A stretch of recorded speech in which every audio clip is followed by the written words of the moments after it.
Hi, you are listening to Rocklaz Radio, a podcast discussing inspiring personalities and interesting things.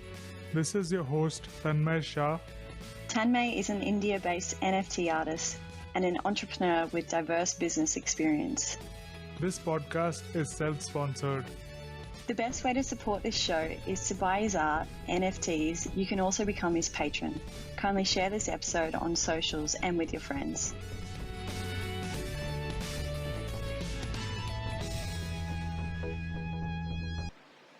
All right. Hello, everybody. Welcome to the 33rd episode of Rocklaz Radio.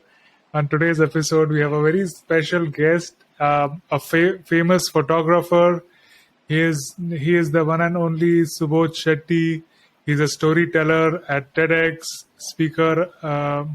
He's a Nat Geo Guardian, CNTraveller, practical. He's into practical photography, Atlas of Humans. We'll find out what's that. And much more. NFT artist who sold out all his collections, and a collector and a space host, a very popular space host who has done more than 100 spaces altogether. That is wonderful. So, Subodh, welcome to the show. How are you doing?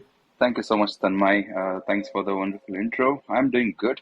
Looking forward to the discussion. So, I'm sorry Subodh is not able to display his video. That's because of a very special reason.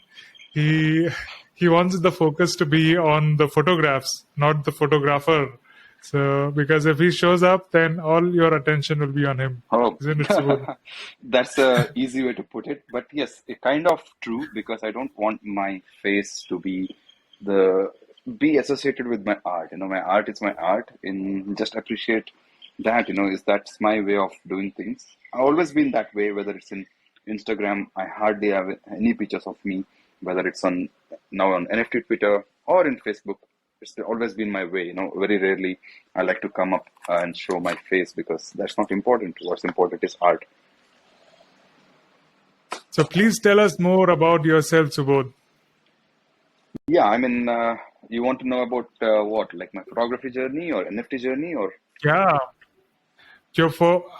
How does Subodh Shetty come into making? Where are you from? Where are you now? And what has your journey been in photography? All right. I'm basically from India. I'm from south of India, from a very small town called Manipal. I'm sure most of the people would know Manipal for the university, Manipal University. So that's where I come from. That's my birthplace. And I studied and got my education in the same state, which is Karnataka. But once I finished my education, I moved to Dubai because I wanted to kind of find a new direction in my life. And that's the reason I came to Dubai. And I'm a pharmaceutical graduate, so I came with that degree, and I found a job with the pharmaceutical companies in Dubai, and I used to work. And till that point, I was not a photographer. I had nothing to do with this art. But when you come to Dubai, you are earning okay, and things are fine, and the life is much relaxed. So I had those Fridays and Saturdays, which is a weekend in Dubai, to kill, and that's when I decided, okay, let me find something in my life which can make me much more better at taking my life forward. And initially I picked up a guitar, thinking that I would learn music. It didn't work, so I wasted a lot of money on that. And then I finally decided to take a camera. Again, I was very much full of self-doubt. I thought, okay, this could be another guitar, another camera which I'm now going to use. So I bought a very cheap Nikon camera so that I could just test it out. And before I knew, I realized that there was something in photography that clicked for me, because my mom is also an artist. She's very good at art, and I think I carry that genes. So I think I found my way of expressing through photography. So before I know, it became like a viral disease in me. I could not stop myself from going out and shooting. And Dubai is a beautiful city, so it contributed to that. I could go and shoot all these wonderful cityscapes and make, and most importantly, meet new people. Because once you start doing these things, you attract your crowd and you create that tribe around you, and that's how the journey began. And before you kind of run out of options because Dubai is a very small country and UAE as a whole. And I wanted to explore something new, add more layers to photography because still I was not sure about what I was doing. Cityscapes were good, they looked beautiful, but it was not my thing. I realized that this is not the kind of photography I want to do. What is it I want to do? I had no idea. And that's when I took a flight with my two of my friends randomly to Ladakh, without any reasons at all. Just like that, we took a flight to Ladakh and we said, okay, let's do some travel photography. And in my mind, I was like, okay, let me go and shoot the mountains. Let me go and shoot the wonderful scenery. But when I reached there, I realized, and automatically, not by any means of thinking about it, just by the flow of it, I realized that I was made to shoot people. Portrait photography became my thing. I started connecting with people in Ladakh, talking to them, and that joy was missing in my life. In cityscapes, you don't talk to a building, right? It doesn't talk back to you.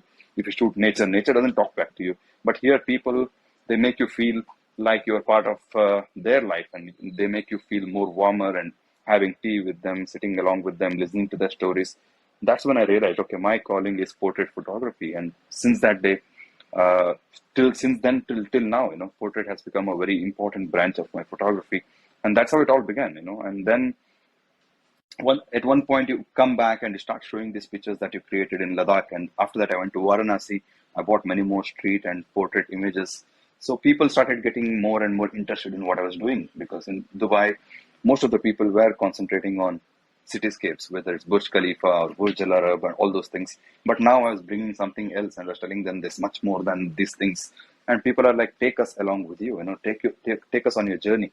And that's how my workshops began in 2015. My first workshop was to, again, poetic justice. It was to Ladakh. So I took around 10 people to Ladakh and showed them what I saw and teach them how to shoot better, all these portraits and etc. And since then, it's become my part of life. Eventually in 2017, I quit my job and took up photography full time. And I'm doing only nothing but workshops, taking people to various different places around the world and teaching them to shoot better. So yeah, that's been my journey in photography. But also, at the same time, there has been evolution. It's not like I only do portrait photography. Eventually, I realized that if this is my full-time job, I can't stick to one thing and say I only do this. I need to learn all kinds of stuff so that more and more people join me on this journey. And that's how the journey of doing something else, like drone photography, like wildlife photography, astrophotography, I started adding layers and layers to my journey so that people could join me and learn all those things. So yeah, that's been my quick intro to photography. So these are some of the Ladakh photos, right? Yeah, these are all some of the photos from Ladakh. Wow. So pleasant. Yeah, this is all actually very old work. If you look at recent ones, it's totally different. But still, I am very much happy with these works. So are these from your first trip? No, these are all mix of. I've been to Ladakh more than 23 times now. So I don't even remember. 23? Yeah. This is my. By the way, this girl in the red, can you come back to the previous one? Yeah, this is one of those images. It was created in 2018, if I remember right, and this is the first ever NFT that I have sold. We all come from NFT, so this is the very first image which I sold as an NFT. Beautiful. It reminds me of a cover magazine. I don't know, of Time or some place where there was a girl from Pakistan with green eyes. Yes, that's Steve McCurry. It's a Nat Geo image, and yeah, it's called the Afghan Girl, Sharbat Gula, and it was taken by Steve McCurry in 80s. I had a great fortune to meet him this year. In the beginning of this year, I got to meet Steve McCurry in his exhibition in Dubai. And I showed him this Wow. picture, and I told him that, okay, whenever I bring up this picture, they compare it to your legendary Afghan girl. And Oh, yeah, he took the phone from my hand and he observed it very carefully, and he said, yeah, well done, good job, well done. No wonder they compare it to my picture. That was Steve McCurry's words.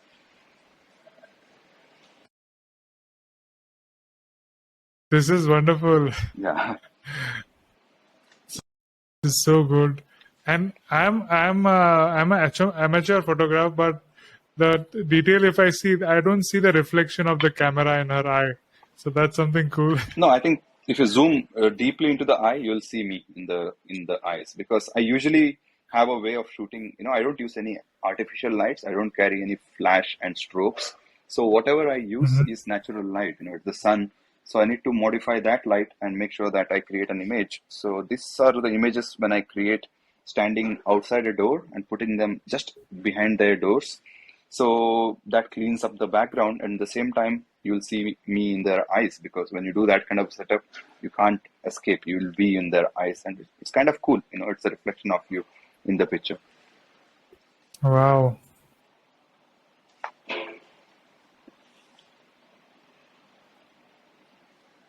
This is so good. I have been to Ladakh, but that was more of a motorcycle ride. Yeah. So we did 6,000. I did 6,500 kilometers motorbike ride from Pune to Ladakh and back. Whoa. Okay. That's something I really appreciate and admire. Whenever I go to Ladakh, I see these bikers completely tanned up. Their back is aching. Everything is hurting, but still they do it. And it's a kind of a crazy adventure. I'm not built for it. I tried few times.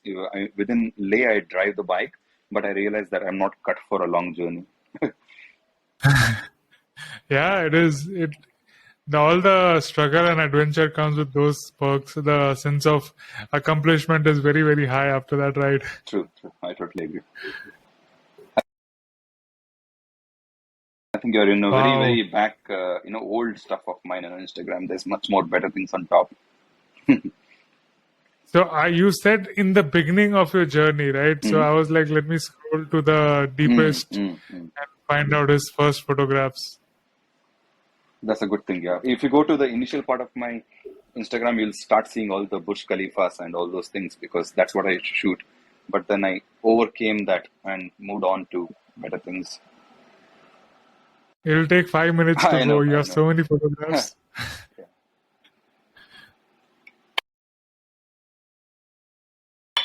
I clean up I clean up my Instagram, so you'll not see many of my old works, and very few. I keep on cleaning my Instagram, because once you start moving in the journey, you realize that one way forward is to get better with each step. So I kind of delete my old pictures, because after a while they start looking a bit weird, especially from 2010, 2011, when I was learning. I don't keep them in my Instagram most often. They're the learning. I remember seeing this girl somewhere from Swati Shah or something. Yeah, she was with me. Yeah, she was with me. She was with you? Yeah, wow. She's one of my regular workshop attendees. Even next month, she's coming to Masai Mara with me. So she has this girl, her name is Padma, and she's an Aryan girl. And, I had this great opportunity that I took her picture. I think within this series, you'll come across that picture, which I sold as an NFT. So once I sold it, I had promised that 25% of the revenue, this picture was sold in NFT.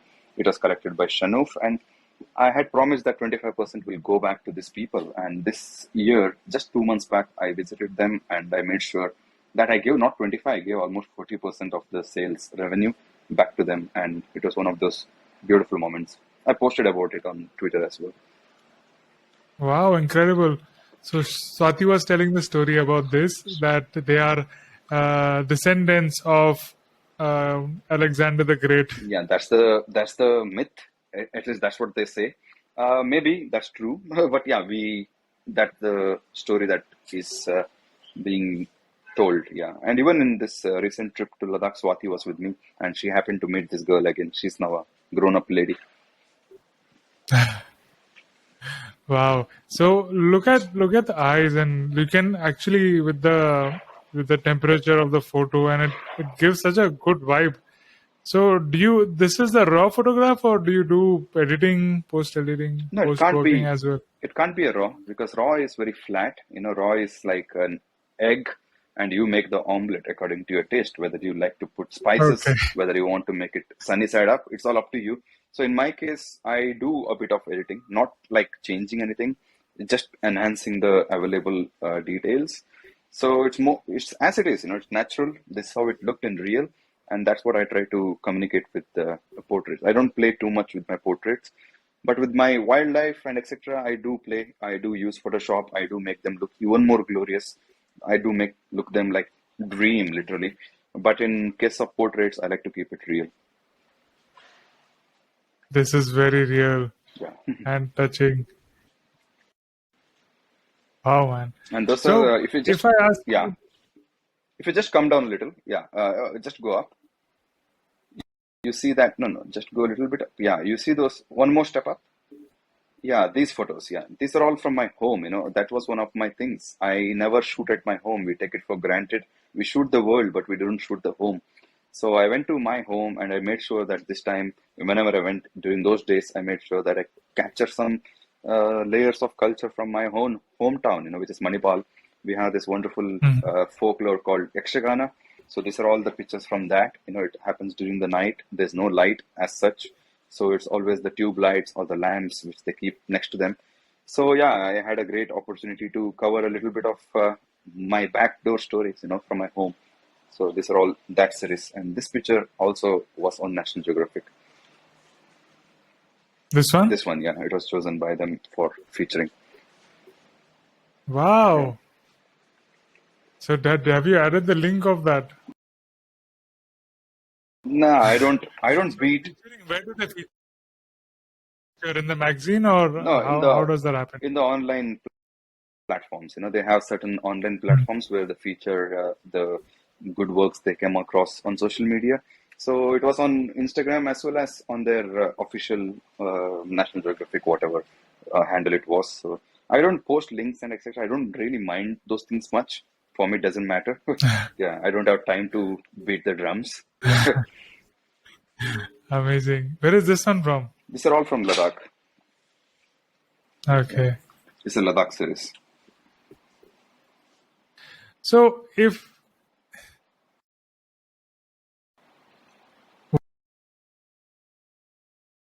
what is the one thing that you think you should have known when you started taking photos? One thing I wish I knew when I started taking photos is two things actually. One is to, every photographer goes to that. You buy a lot of gears, unnecessary gears, because you are in that rush to, accumulate gears, and then you realize gears are not required as much as you think. You just can have one or two lens and you can get away with everything. So that's something I have done. Wasted a lot of money during my initial days buying this and that, and then happening to sell them eventually because you realize that that's not required. So getting into that FOMO of gears, we call it gas, which is gear acquisition syndrome. We try to acquire as many gears as possible. So that gas eventually got okay. Now I just have one camera and two lenses for 99% of my work, and that's about it. So that was one thing I could have done better instead of wasting so much of money. Secondly, other one is, before anyone who gets into full-time photography, I am sure, most of us who are full time, we never, even in wildest of our dreams, thought that there would be something called COVID coming in and destroying our life completely, because we rely on traveling and travel is our money. But yeah, that's something now when I look back, I can think about it and say, maybe I should have been a much more careful person when it comes to saving up, because we live that free lifestyle. We don't care about money. We just move. We want to travel, but that attitude maybe got us into some trouble during the COVID days. So I wish I knew on managing my expenses better. But I don't have any regrets. But still, it was a tough 2 years of COVID. Thank God for NFT. Otherwise, it would be really, really hard. Hmm. Exactly. Nobody would have predicted what would happen and what turns COVID would have taken in their life. But good. Now, Yeah. if it happens again, we are prepared for it. No, now I think at the So, same time, I always say, COVID, whatever it did, it's also a blessing. You can always learn from bad things. I think now what COVID has done, at least to me, is it's made me way stronger than I was before. I never knew that I had so much of depth in me to take all this madness. There are days when you can't even pay your rent, but you can get over everything just by being focused and working hard and making sure that you don't go back to the work that you didn't like. You still stick on and say, this is my passion. No matter what, how hard it gets, I'm going to deal with this. So COVID definitely, at least to me, it made me much, much stronger. Now I can face COVID 22. If it comes in, I'm like, bring it on, let's face it again. That initial so fear is now dead. Now you can deal with it. You have been a professional photographer full time since 2017. Yeah. That's like 5 years now. And so we don't come often full time photographers who are only into this. They usually are doing some other side jobs, and for vacations, they are photographers and so on. So, how you were mentioning about your struggle in COVID. So, how do you manage that financially, and how does the how how can viewers or listeners listening to this, what can they derive from that, or what Yeah, I can mean, you give some tips yeah, about that? just to add to that same thing and going back to your other question, which you asked before, one thing you could learn during the days of photography is something I learned during COVID, which is, I am a guy who I'm madly passionate about traveling. That's all I need. I don't need anything else but to pack my bag and travel, take people along with me and spread the passion. But then I realized, because of that madness, I used to ignore a lot of commercial work which would come to me in locally in Dubai, like shoot this restaurant, shoot this food photography, shoot this hotel. I would be like, no, I don't want to do any of these things. Shoot the birthday party, shoot this event. I'm like, I didn't quit my job to do these things. I quit my job to travel, and I would completely be focused on that. I would ignore all these jobs. I would hand it over to my friends and tell them, you take care of this wedding or whatever it is. I don't want to do these things. That's one thing I maybe looking back, I feel maybe I should have been a little bit more cautious. I should have taken those works, at least a few of them, because when COVID came, that's when I realized these things could come handy if I would have taken those jobs that could keep me alive during this COVID wave. But anyway, that didn't happen. I had ignored all those things before. So yeah, how I survived COVID is, yeah, I mean, anyone who wants to quit their job, make this multiple layers of income. Don't just depend on one thing like I did, which is a big learning for me.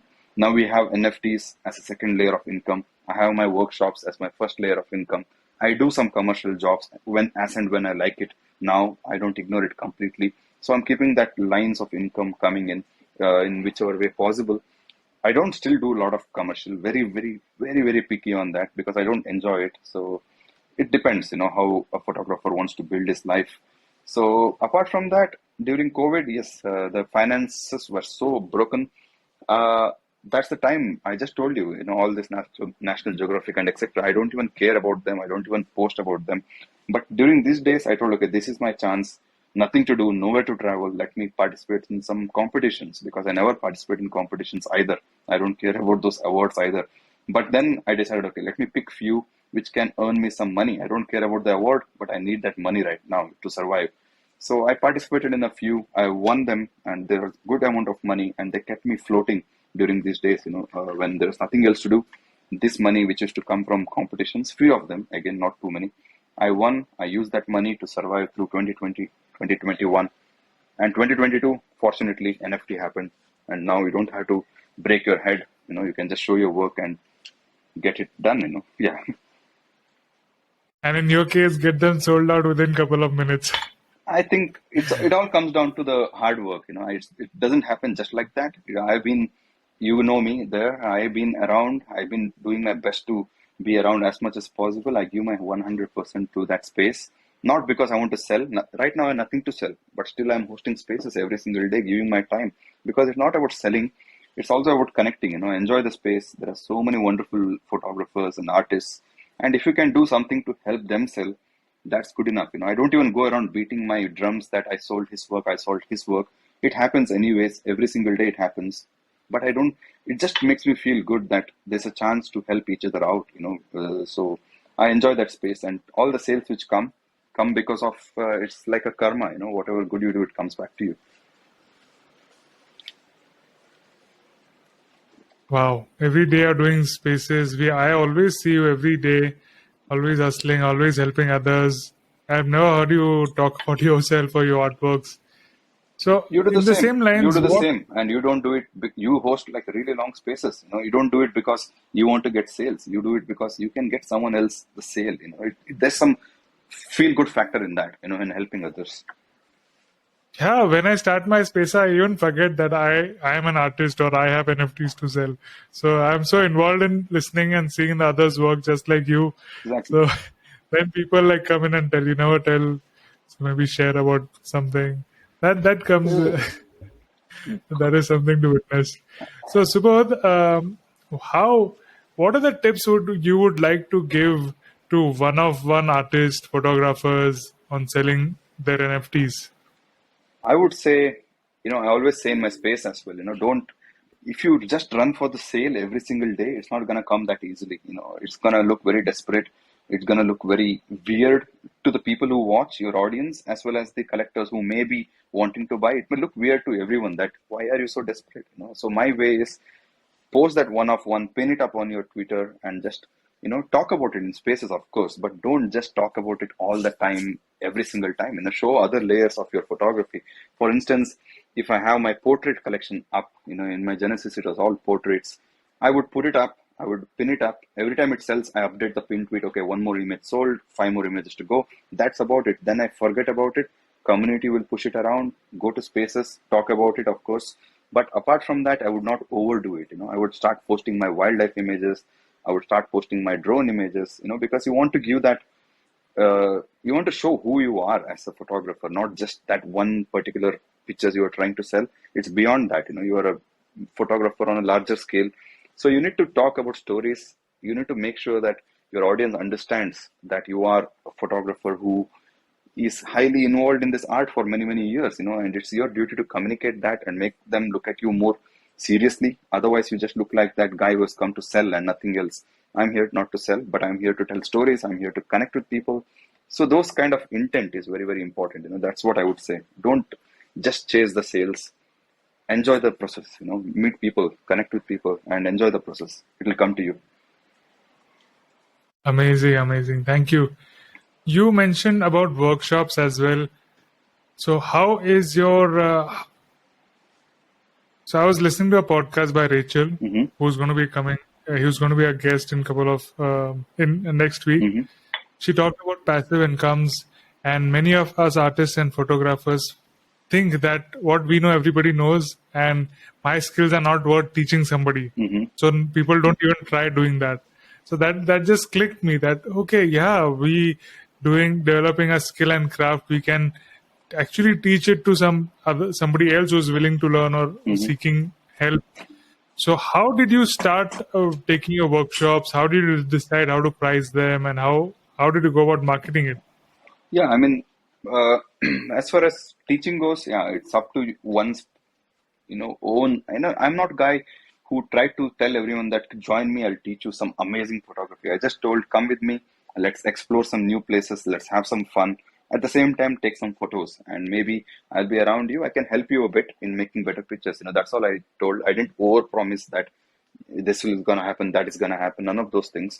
So even now, when I tell them to join me, not only that, I add a layer of NFT. I'm like, I'm there to help you out after the trip. Bring your pictures to NFT, and whatever money you spent on the trip, earn it back. It's a great opportunity we have here to follow your passion. At the same time, get some returns, which we never had for all these years.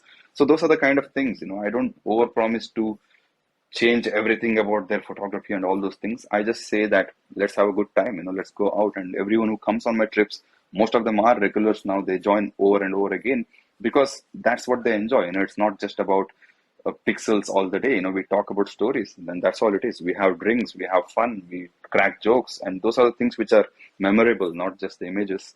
So I sell experience. I don't sell workshops, and that's what I do. For all these years, that's what I do. I have had around 76 workshops. Next month is my 78th workshop, I think, since 2015, and all of them have been full, sold 76. out. Yeah, that happens only because it's beyond photography. Just at the same time, once we come back, in NFT we talk of utility. That's something I do in real life as well. When we come back, we host exhibitions with those images in really, really nice places. We do photo books where we create one photo book every year and put all the images that we created during the workshops in a year and release them, and they can have the books and give it to their relatives or family or whatever. So we do many more things beyond that, just going on a trip. So yeah, that's what creates the value in what we do. And as far as marketing, photo books is as far as marketing, photo books is a very interesting idea. What tools do you use? Do you use printable, or how do you print those and distribute it worldwide? Yeah, I mean, we don't sell it. First of all, those books are not for sale. We create very limited edition. It's, let's say we have 90 people who join me in a year for photography workshops. I create 90 into 3 books per head, so that many books and some extras because we are sponsored by Nikon, we are sponsored by many other local companies. So we give them the books and another few extra books to just hand over to anyone who we value in the society. So that kind of a thing. We don't sell it at all. It's never for sale. So it's always limited editions to certain people only. And when it comes to creating, again, it's a matter of circles. We have so many people around us who are also photographers. They are involved in this printing business and etc. So we use their help. We print it in one of their labs and they do the work and we go crazy with designing because I love design and our books are designed super cool. Like a lot of efforts are put into just designing the book. So it's not just a random book which is put out, but we put almost 3 months of work to make sure everything looks perfect. So if somebody wants, can they purchase it online? No, if somebody wants, they can connect with me and I hand it over to them. For instance, now we are talking, next time I come to Pune, we come to Pune, by the way, in October, usually we have this wonderful festival, Patan Kadoli, if you remember, that's a place where there's Haldi festival. We have workshops there. We have done almost 4 workshops there. So next time I come, for instance, we're talking, next time I come, I'll be bringing the book to you and saying, this is my book. So that's how it works. It's never sold. All right, that'll be awesome. I haven't been to that festival yet, so good. I'll put it on my bucket list and wait for you to come in October. Srivatsan from Deaf Collective, it's a workshop me and him host together. That's one of the workshops where me and Srivatsan combine force and we host it. I bring people from Dubai. He arranges all the logistics and we work together to make it happen. I think I see photos of that Haldi. Let me share. Yeah. It's there. So I'm making coffee. If there's any disturbance, just ignore the noise. I'm not. Yeah, these are all from Haldi.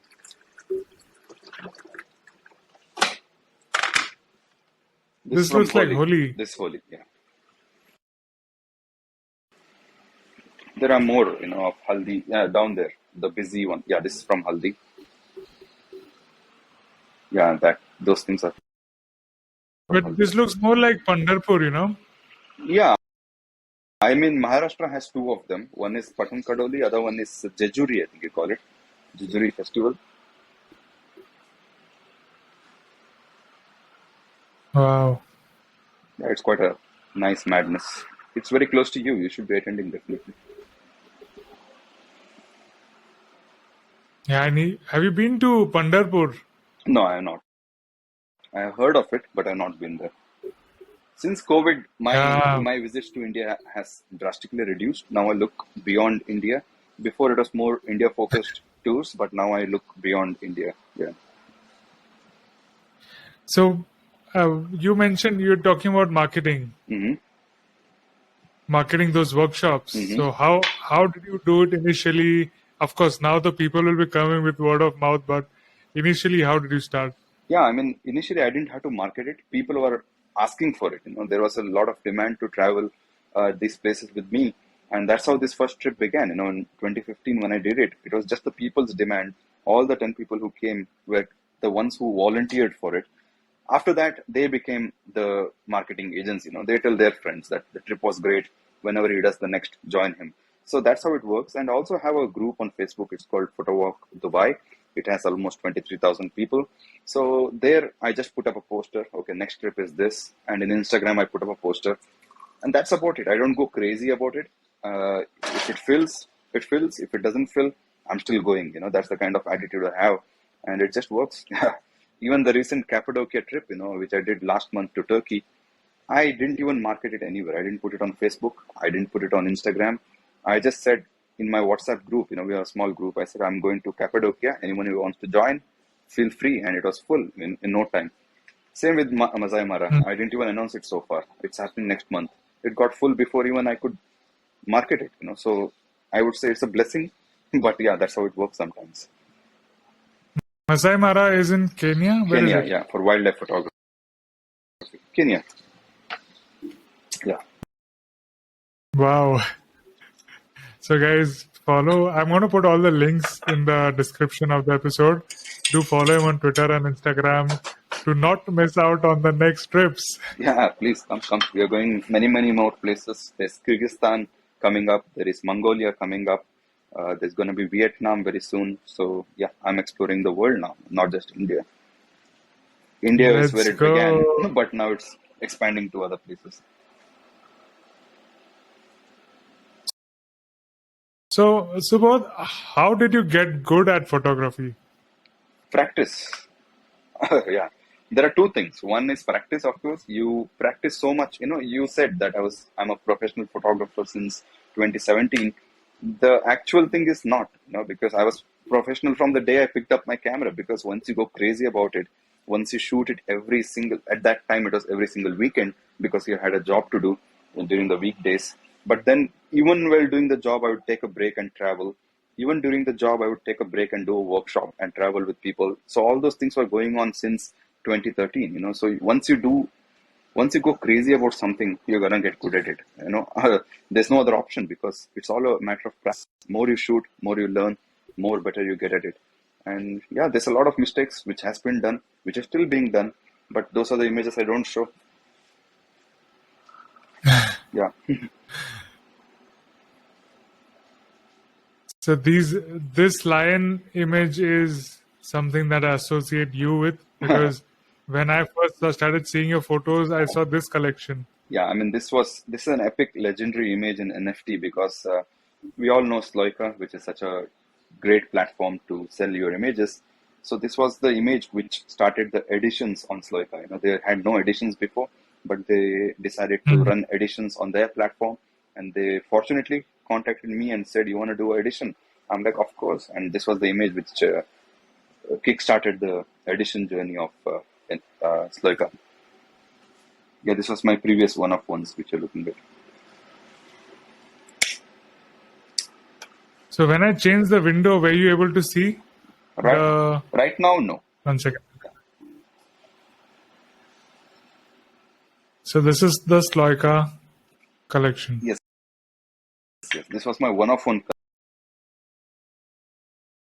Before they vanished.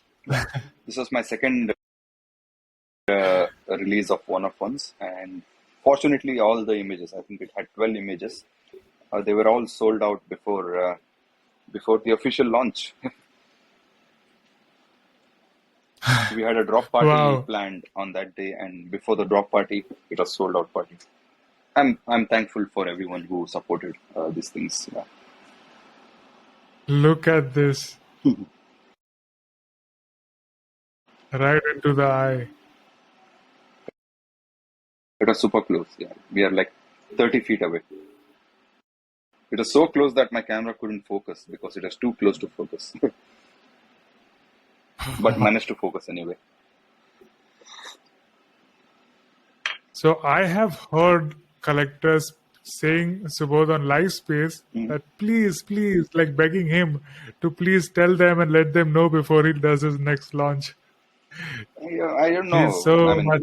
Yeah, I would consider it a blessing. I hope it continues that way. Nothing is permanent, so you never know. Space changes.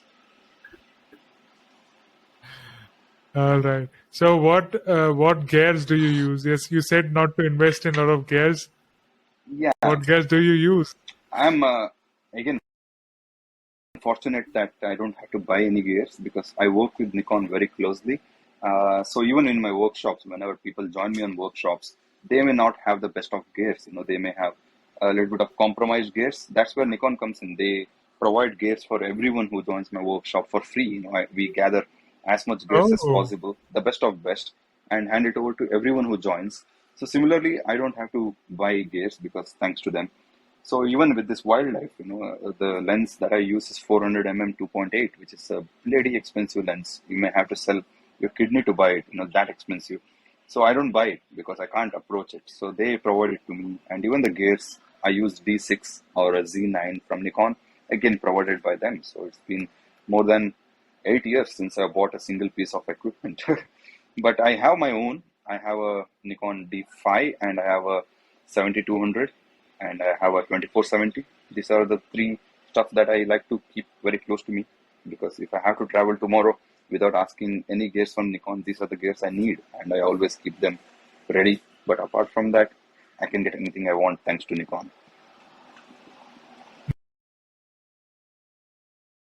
Wow.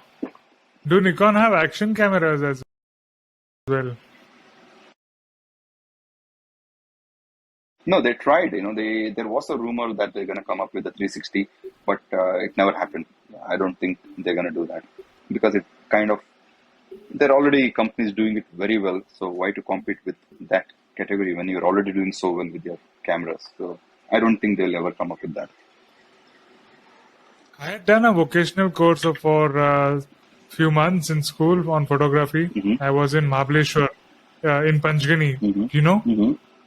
So my school was over there. I was there for 6 years.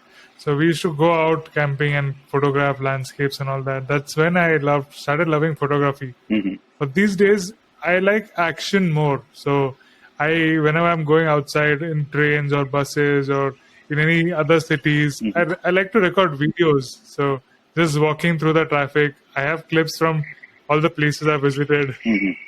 So someday I would Yeah, I think release them. in that case, something like a Insta 360 is a very cool one because sometimes you don't know whether to look forward with your camera or look backward or look sideways. But with 360, you got all those angles covered. You come to the software and decide which angle you want. So you don't miss anything with 360.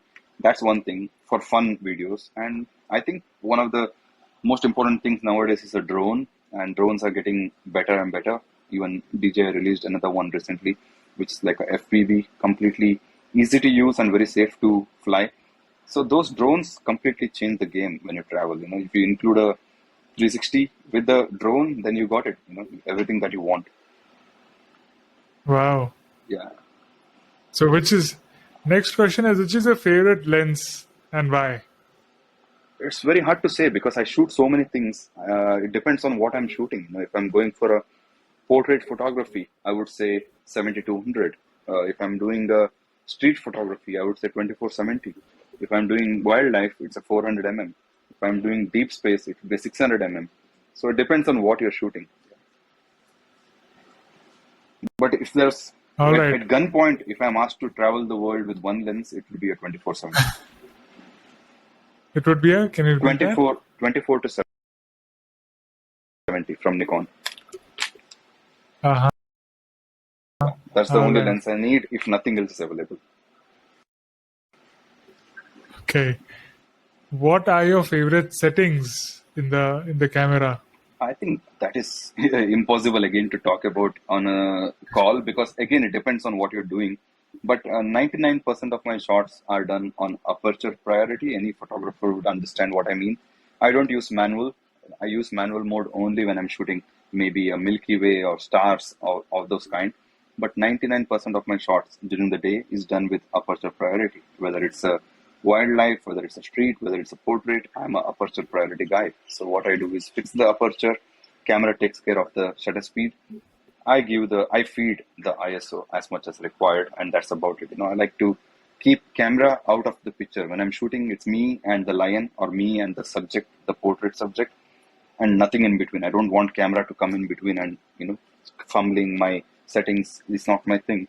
So I keep it very simple. Everyone who joins my trips, most of them are like manual mode, etc. But when they join, I teach them the advantage of doing aperture priority, and then they never look back. They're permanently aperture priority from that day because it removes the camera out of the picture. That's the most important thing. So for our general listeners, aperture priority is does it mean auto mode for No. No. For aperture? No, I mean, it's a semi-auto mode, you can call it, because in aperture priority, you choose the aperture. I want to take a portrait, I'll tell my camera, my lens, f2.8. If I'm shooting a streets, I would say f8. And camera takes care of the shutter speed. You don't have to worry about the shutter speed. You just increase or decrease the ISO and camera does the work for shutter speed. So that's my way of dealing with shooting. It's not a fully auto mode, it's a semi-auto mode kind of. All right.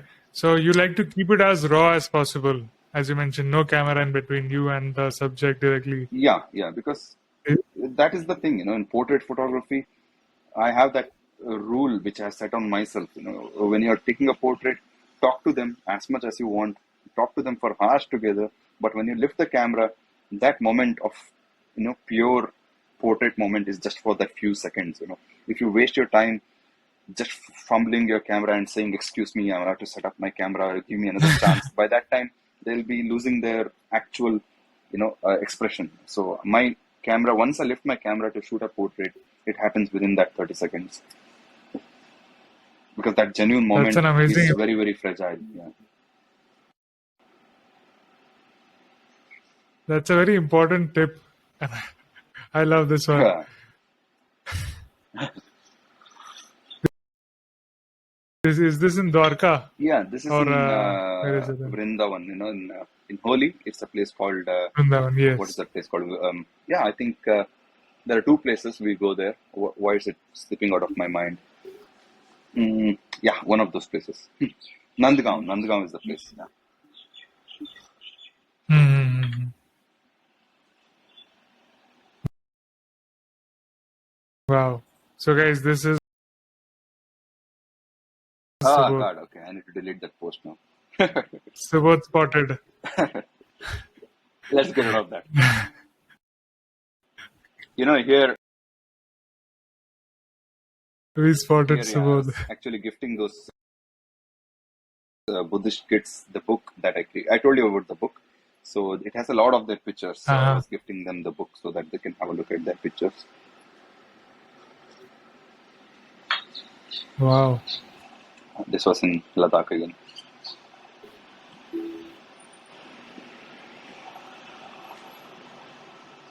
So, Subodh, what kind of tools do you use for post-production? That has been very interesting for me because before COVID came, I was such a busy guy traveling. I didn't have time to learn Photoshop, so I never used Photoshop. So I was always a Lightroom guy. But once COVID came, I had that break, 6 months of no travel, sitting at home. So I decided, okay, let me use this time to learn Photoshop. Finally, I have time in hand. Let me make something productive out of it. So I dug deep into Photoshop and I realized the kind of power that Photoshop brings. So now all my pictures are edited on Photoshop and another software called Luminar. So that's for the final touch. So apart from that, very little Lightroom. Yeah, my editing has completely turned around since COVID. So what things do you do in Lightroom and what things do you do in Photoshop? It's again hard to explain because it depends on the shot that you're taking. So if I'm talking of wildlife photography, there's a lot of things I do in wildlife. I don't change anything. I don't remove any animals or add any animals into the picture. I just make the picture look more glamorous. I add that touch of magic. Like a dream. That's what I use the word for it. So I make them look really royal, because more you do that, it's my way of thinking. More I make them look beautiful, the wildlife, more interest is going to generate, and more people are going to travel, more they're going to appreciate all these animals. So that's a good thing for wildlife photography. The more we realize how beautiful they are and how fragile they are, it creates more awareness. That's the reason I go that way with wildlife. But with portraits, again, in Photoshop or in Luminar, it's just basics. With portraits, I don't want to do too much because it takes away from that. So it depends on what you're doing. With drone, again, I do a lot of Photoshop magic to make them look even more dreamy. So my drones are in the same category as my wildlife. It's dreamy images. But with my portraits, it's more real, but through Photoshop. It's not like whenever Photoshop the word is used, people have that wrong impression that it's about removing things, it's about manipulating things. It's not that, it's just making things more glamorous. That's all I would say. Mm-hmm. All right. What makes you have been a photographer for so long? In your experience of clicking yourself and seeing others' photos, what do you think makes a good photograph? Subjective, this is a question I always ask myself: what makes a good photograph? Because there are times when I see work from legendary photographers. For instance, in NFT, there is Fellowship Trust, which is a beautiful collective of legendary greats of photography. I watch their page very, very closely because there are times I understand the pictures, there are times I don't understand the picture. I keep asking myself, why is this picture so good? Why is it selling for whatever 30 Ethereums? Because I'm not trying to blame the picture. I'm trying to understand and improve my understanding of the art. So it's a very subjective thing. Sometimes it's much more than what meets the eye. Sometimes there's a story behind it. Sometimes there is a, whatever it could be, So it's very hard to just put it in few words. I would say art is very subjective. Let's not even get to, yes, of course, there is a place for critiquing. That's what I do when I do my trips. Suppose 10 people came with me, they all took their shots, and then we come back to Dubai and we catch up. I bring there all their pictures, thousands of pictures, and we sit together and analyze the pictures, because there has to be a place for critiquing. It's not like every picture you take is great because it's your image. It's subjective. You can't always say that. At the same time, there is a room for that as well. It's a very thin line of how to see a good versus bad photograph. So like in art, people are taught, okay, this is good and this is not good, and people go to art school. Of course, there must be many photographers or content available online which says this is good and not good. So do you go by those standards, or do you ask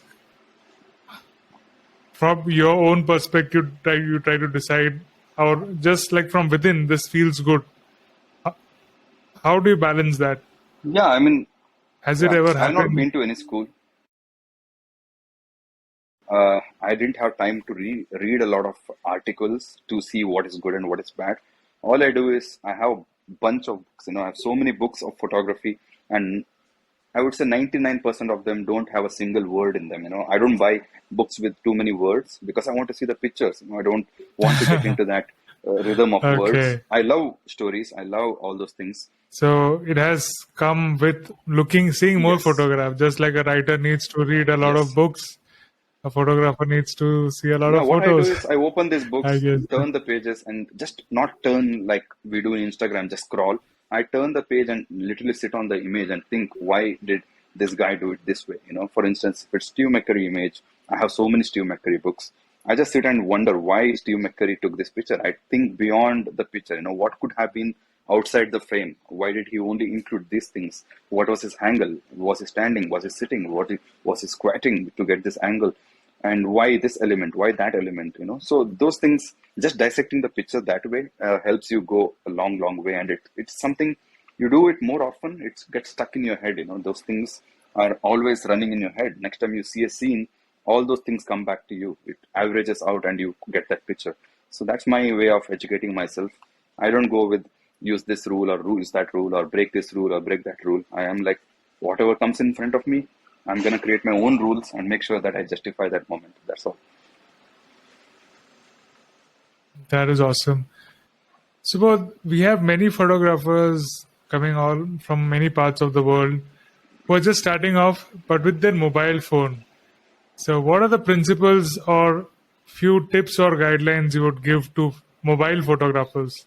Yeah, I mean, mobile, it doesn't matter, camera is a camera. I won't say that you can go to Masai Mara and make some great pictures with your mobile, because there you need a lens which can zoom into that moment. So it depends on the scene, but most often you can get away with mobile, especially for streets and portraits and travel. You can definitely do hundreds of things with your mobile nowadays. They're so well, like they're completely fine tuned now. Mobiles are as good as it can get when it comes to cameras.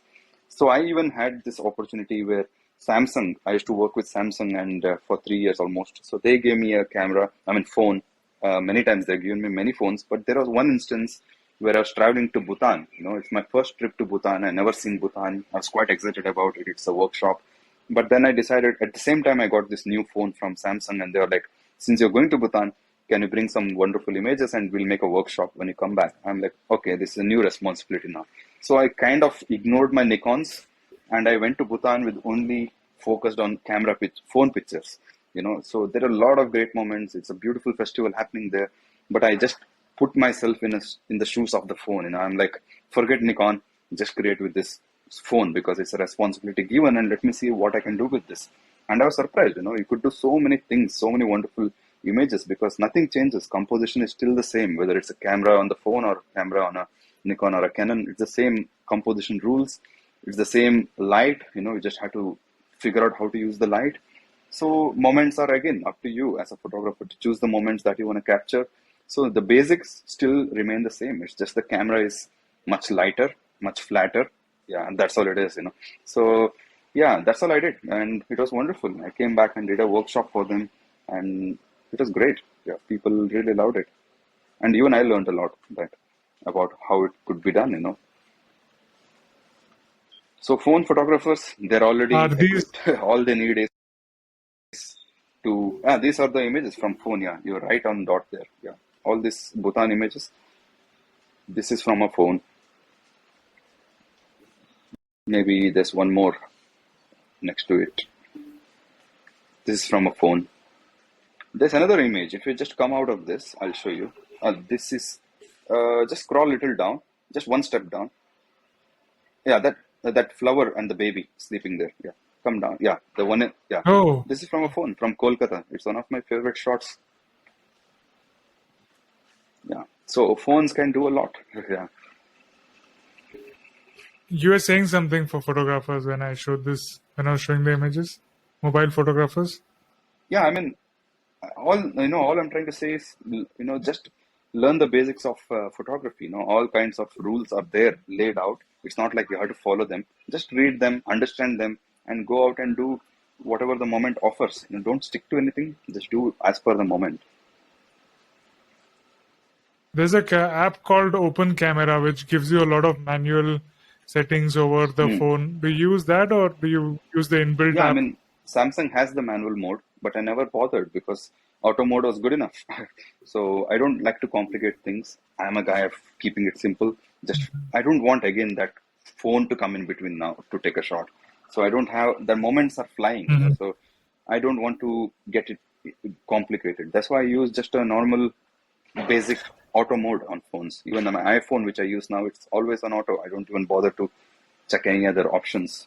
Maybe do the exposure compensation. Make it, that's about it. That's the last thing I do there.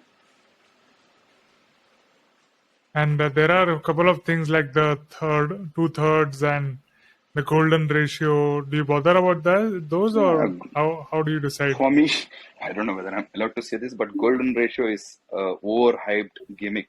Simply you can put golden ratio on anything and it will seem to work. It's one of those things which just people throw around, because it sounds cool. But it's not my thing. I don't even care about golden ratio and all that.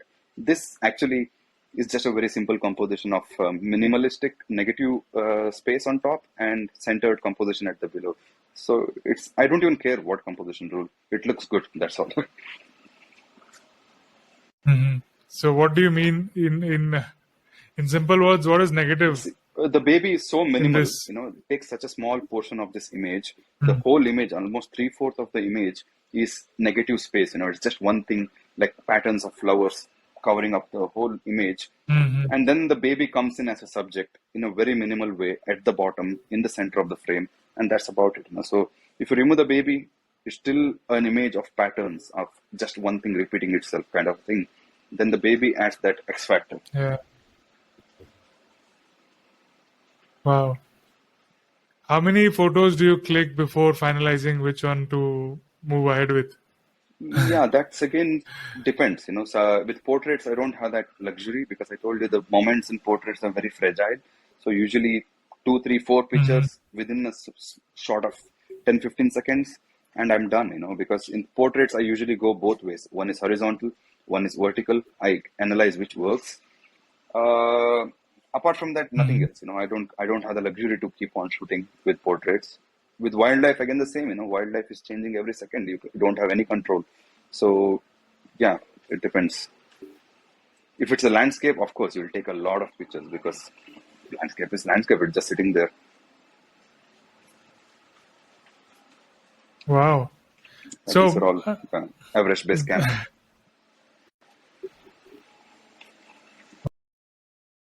wow. So at the end of the day, you shorten and delete the photos, or you come back home and then sort which is good and not good. No, of course, I don't delete it on the spot. I come back home.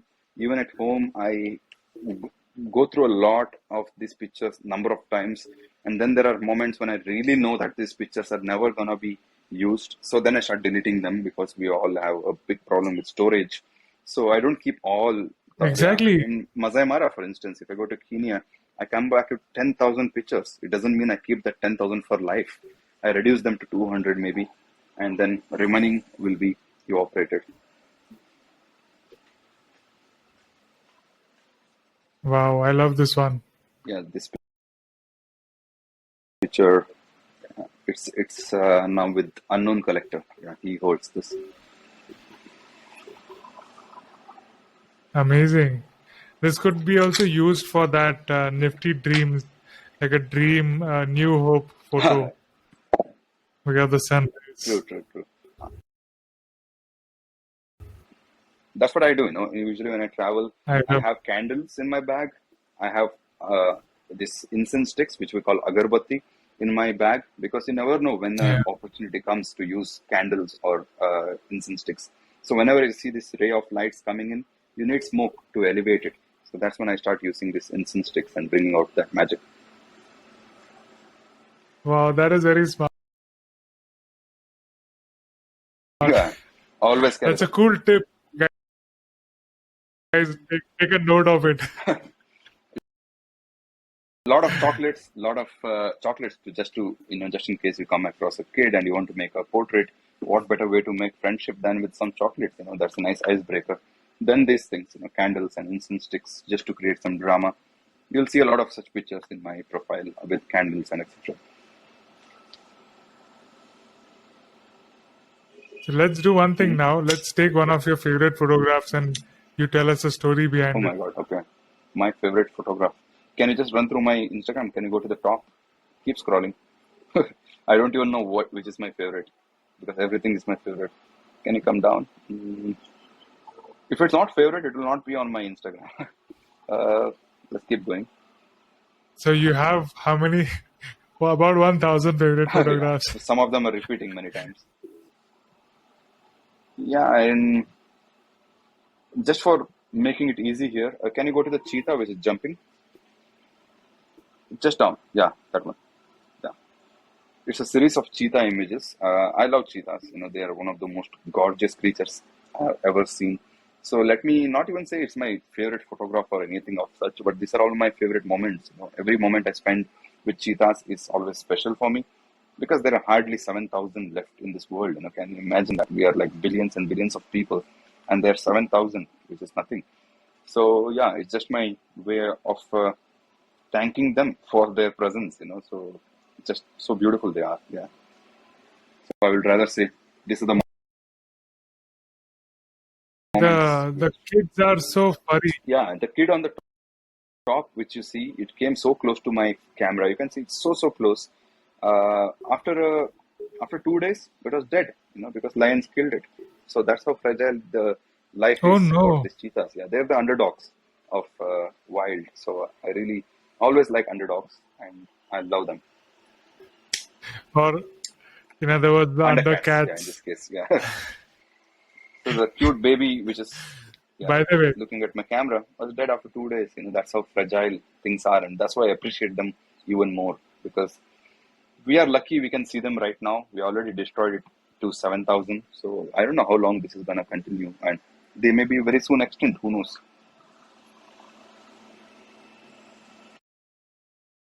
hmm, some fun fact: cheetahs don't They roar; meow. they Yeah, meow. that's the beautiful thing. And they're also very friendly. When you're shooting them, as you can see, they're so close to us. They come and sit under our car most of the times. Sometimes they climb the car. They get on the hood. So they are one of the most friendliest creatures in the wild. And now India is reintroducing them to the wild because India had a lot of them. Then the kings and the Britishers shot them and killed them for fun, and now they're gone. They're gone to zero. Now India is bringing some of them back to, I think in Madhya Pradesh, they're creating a new conservancy for cheetahs. So I hope it turns out to be a success.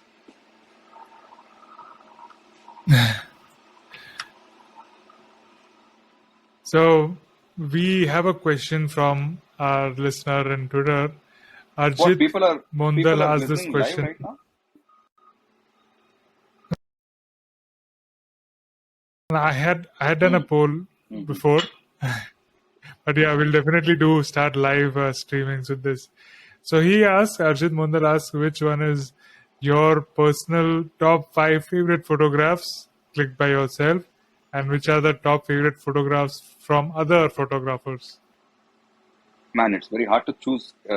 I'll go with other photographers because that's more easy for me. I would not say one photograph. I would say the photographer himself. Of course, Steve McCurry is always my number one go-to because no one inspires me like Steve McCurry. Everyone knows Steve McCurry, the Afghan girl and everything. Steve McCurry. Yeah, you can go to images. Yeah, his Yeah, the yeah, Afghan you'll see the girl. reflection of his style and my style. I really read a lot about his read in the sense I dissect his images a lot because he is a master of composition, he's a master of colors, and he's a master of portraits. The kind of expression that he gets out of his subjects is unbelievable. So huge inspiration, and very fortunate that I have met him many times, and this time, especially this year, it was a much better catch up where you could talk a little bit more. So yes, his work is my benchmark, and everything that I do is mostly revolving around what Steve McCurry does. I don't try to copy; I just try to get inspired. Yeah, so that's one thing. Other one, I love this yeah, one. such a great image. I mean, every image of his is just perfect. So,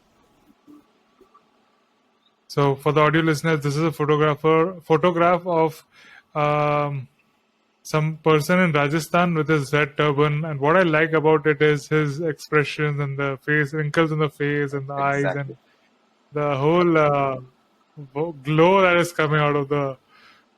It looks like a painting. So whenever people come to my space and photographers are there, the highest compliment that I can give is, "This looks like a painting Yeah. to me." Now, one more thing. Just go to that image right now. Third image on your screen. That girl in the gray. Yeah. This one. Yeah. This one. Okay. Now let's go to the third row. Third image. Come back. Third row. Third image. The girl who is very down. One down. Yeah, that one. Yeah, these are all the reasons why I appreciate Steve McCurry, because the way he uses the humans that he finds, the way he puts the hands together, because it's very hard, getting a portrait, just a headshot is easy, but figuring out what to do with the hands, what kind of moment you want to capture. Here is trying to make her father hold her, in such a caring way. Her expression is very, those things, those are the small little things which makes Steve McCurry what he is. Yeah. Protective, loving. You need to know how to Even add this that one. extra. Yeah, this is all fabulous. He was there before any of us were there shooting Holi. Yeah, now it's become a photographers festival rather than Holi festival. But yeah, he was there before us. So he's got some really unique ones. Wow. Another photographer, So which yeah, other you could just photographer? type the name Franz Lanting, FRANS LANTING. He's a wildlife photographer. He's a conservationist, and if even anyone has not seen his work, don't just see his work. Go to YouTube and search National Geographic Franz Lanting. You'll get a lot of his videos where he talks about his work, the passion that he holds, the care that he takes is just incredible. He and his wife both are photographers, and the kind of work they do is absolutely mind-boggling. So I again had a chance to meet him in real, spend a lot of time with him, and yeah, I mean, I consider those moments, I cherish those moments. Wow. So pick couple of photos from Okay, let's him. just scroll up. I think everything is my favorite, but just scroll up. I'll show you one. Okay. Press that last image on the first row. Yeah, that one. Everyone knows this picture. This Yeah, one? this is a very famous picture which is now captured by every Instagram influencer possible, and now TikTok people are dancing in these areas. But he is the one who created this image for the first time. He created this composition of zooming into this picture, getting a compressed image, where the sand in the background looks. I mean, it looks like a painting. So he's the first one to do that. Yeah. So now it's become a viral image. Everyone is shooting this place every single time. I think it's in Namibia or somewhere. So yeah, I think that's what is important, where you create a benchmark which everyone else can follow.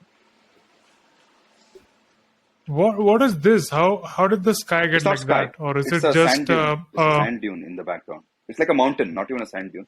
Yeah, it's an orange mountain. Oh, okay.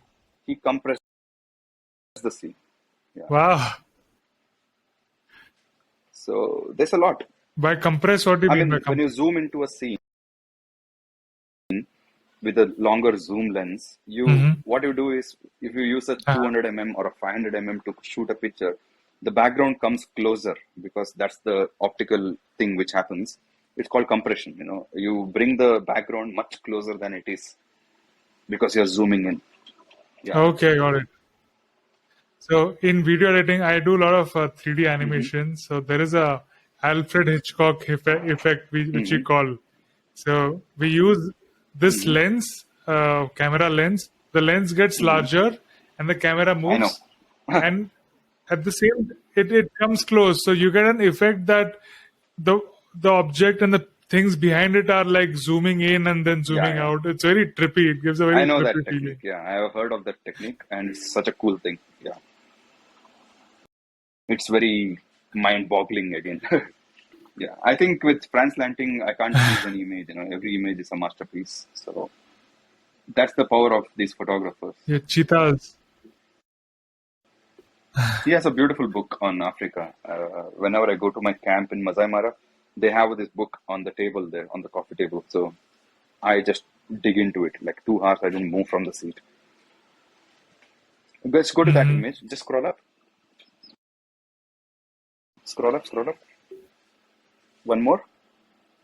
Okay. No, come down. Just one step down, one more step. Keep coming down. Okay, come down. Yeah, the last image on the screen. The one with the legs, the orange one. Up, up. One with Right the now, the second legs. row, last one. Yeah, that one. Is it a Yeah, that one. landscape? That one, Is that it one. a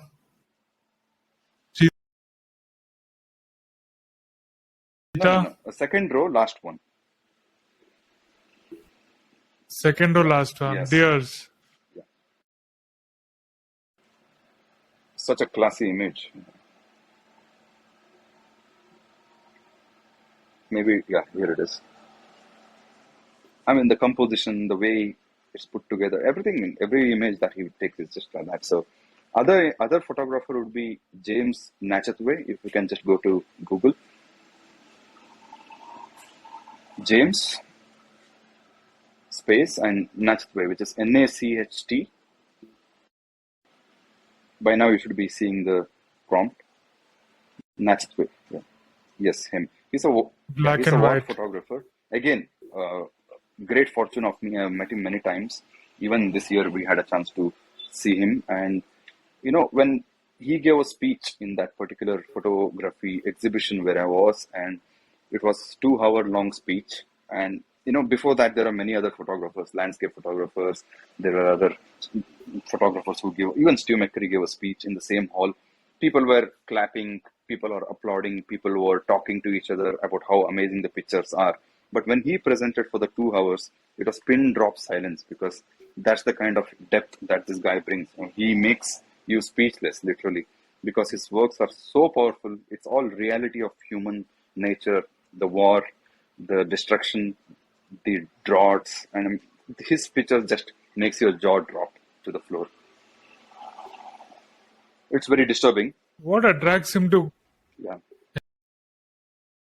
Yeah, what drives him to go to this war, and what attracts him to this kind of photography? What do you Yeah, I think? mean, it was asked in those speeches that he gave. There was Q&A, and he says just the reality of the world. Someone has to capture. You can't just say everything is rainbows, and there are destruction happening, there are injustice happening, and someone has to speak up, even if it costs them mental health, even if it maybe gets them killed in the war zones. Someone has to do the work, dirty business of showing the reality, and he's taking up that job. And he's such a profound gentleman. He speaks so less, because he's seen so much that he himself has gone speechless, kind of thing. Yeah, it's kind of an irony. Yeah, he had Hmm. a beautiful I exhibition. like Yeah, this one. I mean, he had an exhibition where the prints were as big as our door, in our home, that big prints of these images, his best of best exhibition. And I mean, I went in and I couldn't come out of that exhibition because you just stop at each image and you take 15, 20 minutes to just watch and imagine what's going through his head and what's going through the head of those people who are all in a very bad place in their life. Hmm. Yeah. So I think I'll leave it to these three photographers. I don't want to go to five. I think these three are enough to make any mic drop. Uh, Okay, so let's talk about a portrait of yours, and you tell a story behind it. Which portrait would you Ooh, like to man. go, or which place? uh, let's keep scrolling. Let's see. I need to put my head together. There's so many. Mm, Oh, I love this one, yeah, giraffe. Wow, this is such a cool wallpaper like yeah, that is photo. my first ever sunset in Masai Mara, and that's what we got. This is so good timing. Like you got the birds Yeah, also in it. I love there's a this one. lot of waiting to do, and there's like maybe 500 photographs. We just happened to get this one moment where the birds are flying. They are the Airbnbs of birds. They carry birds on their neck all the time. But getting that moment when they're flying with the sun and everything in place, it's very, very hard. And this is a 400 lens, so the Incredible. sun sets way faster in those lenses because they're flying in the lens. Because more you zoom, more you see the movement of the sun. So yeah, you have to be very, very precise. We are running. We are on the ground actually. We are not in the car because that's the general rule in Masai Mara that you have to stick to the car. But this was a safe place. There are no other predators around. So we got the permission to get out of the car so that we could run with the time as the sun was setting and getting the angle right because even giraffe is moving. So it was all done running around and finally, yeah, one moment where it works. Oh my god. So we have this sports mode that clicks many shots together in a Hmm. photo in the camera. So you use something like that, Yeah, I or mean, I don't know, how do you I make this use a possible? D6 which can go, I think, almost 14 frames per second. Nowadays, I use Z9. I don't even know how many frames. It can go 30, 40 frames per second. I don't even know how many. So, yeah, sometimes we burst it off, because sometimes you need that moment because you don't know when the birds are going to fly. So, you just be ready for the composition and just go on a burst mode till that birds fly. Yeah. And you know what else I love about your Instagram? You mentioned the cameras and there are quotes and stories with Yeah. it. Location is I there. write a lot of stories, really, really, really long stories. I don't know whether someone reads or not, but most often I put a lot of time in writing a story because that's what excites me. As you said, storyteller. Uh-huh. Coming to the portrait, let's keep scrolling. Let's see. Portraits. Now, these camels are so cool. I think you have Yeah, minted this one this is also, with right? Sunny. He collected it.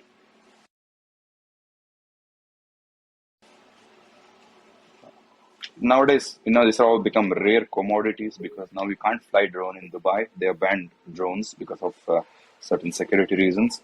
So these are all during the days of COVID. Uh-huh. When the opened COVID lockdown was done in June of 2020, and that's when I got a drone. I'm like, okay, I can't fly anywhere because flights are very complicated. I was like, let me fly with a drone, and I bought a drone right away and started flying in Dubai. And what a place to explore! Yeah, I never seen Dubai that way. Wow. Coming to portraits, you keep scrolling here. Let's see if I find something which I want to talk about. I like Yeah, this guy. Have you been? he's Kumbh Mela. Yeah, Have you been? Yeah, exactly. I was going to ask you about yeah. Kumbh Those are Mela. all. You get a lot of Those are fancy all from. people there. Let's talk about Kumbh Mela itself. Let me just go up to that guy, which you showed me. Yeah, not only that guy. There's another guy next to him. Yeah, you can scroll through this. There's a lot of portraits. I think only one here. Okay, can you come to the next one? Yeah, the guy with white ash on his face. No, next one. This is not Kumbh. This is Nepal. The next to that. Yeah. White ash, Yeah. this one. Do I have many more pictures? Can you scroll? Okay. Can you go up? Let's go up. This is Kumbh. No, let's go up. I think there's a series I have put. Let's go to the top of my page slowly, but eventually you'll come across a Kumbh Mela series. Keep going.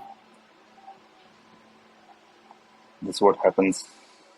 I don't think we have come in Kumbh Mela in this area, Okay, this here. section. Just come down. The portrait series. Just slowly. Come down a little. Didn't I post a Kumbh Mela series? Can you open that guy? Yeah. Let's see what else is in this series. Can you? This Yeah. is Can you Nepal. go next in this?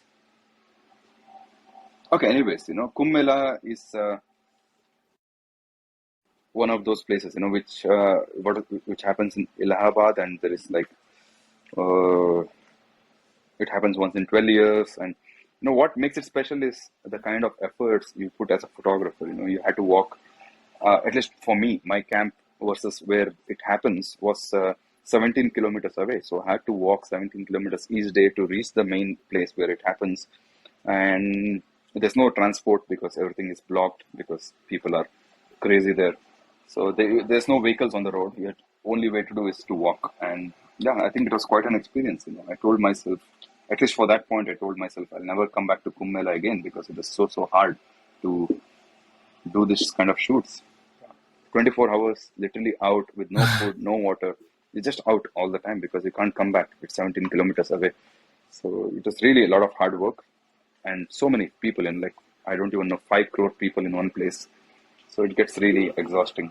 So whatever picture that has been done with a lot of efforts.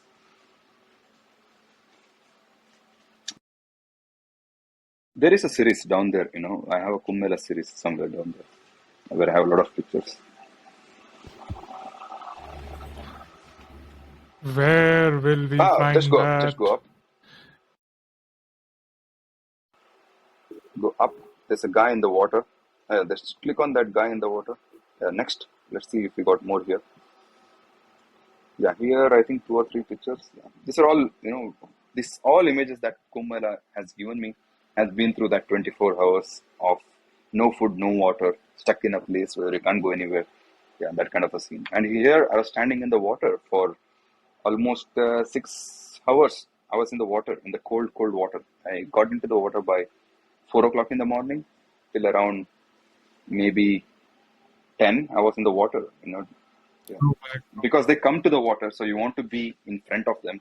So some photographers took the chance, me being one of them, and just simply standing in the water and waiting for them to jump in. Every now and then there will be a new gang of Babas who come in and jump in.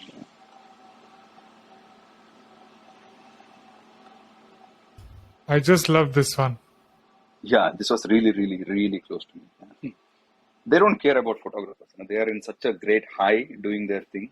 So they don't really mind us. So it's really nice that they give us an opportunity to shoot.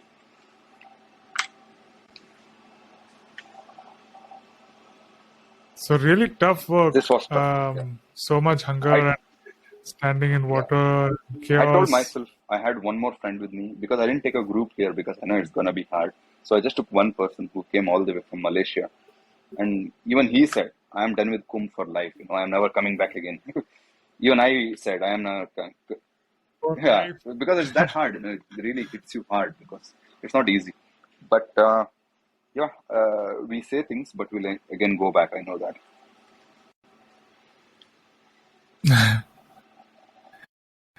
Incredible. Wow, even this one has come so good. This was one of those. This is where I was talking about how COVID and Photoshop came together. I learned Photoshop during COVID. If you don't know all those things, it's such an essential part of photography. I could not create this image without Photoshop because everything you see is real. This was a New Year night of 2020. 2020 was about to be over. It's December 31st. There is Burj Khalifa fireworks. There is a lot of fireworks in Dubai. I told no, this is not a year to go and do those things, because this has been a year of complete madness, and things have changed. And I was like, okay, let me create my own fireworks. So I took my friend along with me. We went to this deep desert, and I love these dunes in the background. It's such a huge, huge mountain of dunes. So I told, okay, let's go and create something. I had no idea what to create, but I'll bring some fireworks. Let's figure it out. And we put a small little tent. If you look closely below the tree, there's a tent, and Yeah. you can just zoom in, maybe you'll see it. And then we put my friend next to it, and we told him, okay, these are the fireworks. Blast it away. We'll be standing away from you, and you just blast it away when we tell you to. We called him because we are at a great distance. I'm using the super zoom. And yeah, that's how we created, one firework at a time. In Photoshop, I bought all the fireworks together. If I didn't know Photoshop, I could not make it happen. Wow. Until you mentioned these are fireworks, I thought these were trees and there was a halogen light on the No, tree. it's fireworks. Small, because we are not allowed to burn Yeah. fireworks in Dubai. It's illegal. But these are small fireworks, so it could be, they would not bother about this. So we bought small fireworks so that we could just create our own little celebration to get over with 2020. Wow, beautiful. Yeah. This is the Burj Khalifa, Khal- yeah. When the fog, one of those when the Dubai fog photos. comes, the whole city goes down, and only Burj Khalifa and another one or two buildings stand out. And it's our duty to be above those buildings. So we find our own rooftops, which are like 100 floors and above, and we wait for it to happen. It doesn't just happen. Some days it happens, some days it doesn't happen. So we have to work hard to be on the rooftop. It's not easy to get rooftops in Dubai. Wow, I thought it was No, drone. drone But then, is allowed during those days, but I didn't fly my drone because once the drone goes above the fog, you get a lot of disconnection issues. It creates a lot of issues. So I didn't want to lose the drone in a ah, city because if right. it falls on someone's head or on someone's car, it's going to create a lot of issues. So I don't play with drone in cities. This one is epic, huh? This one Hmm. is really beautiful. Yeah, it sure is. Dubai is beautiful in fog.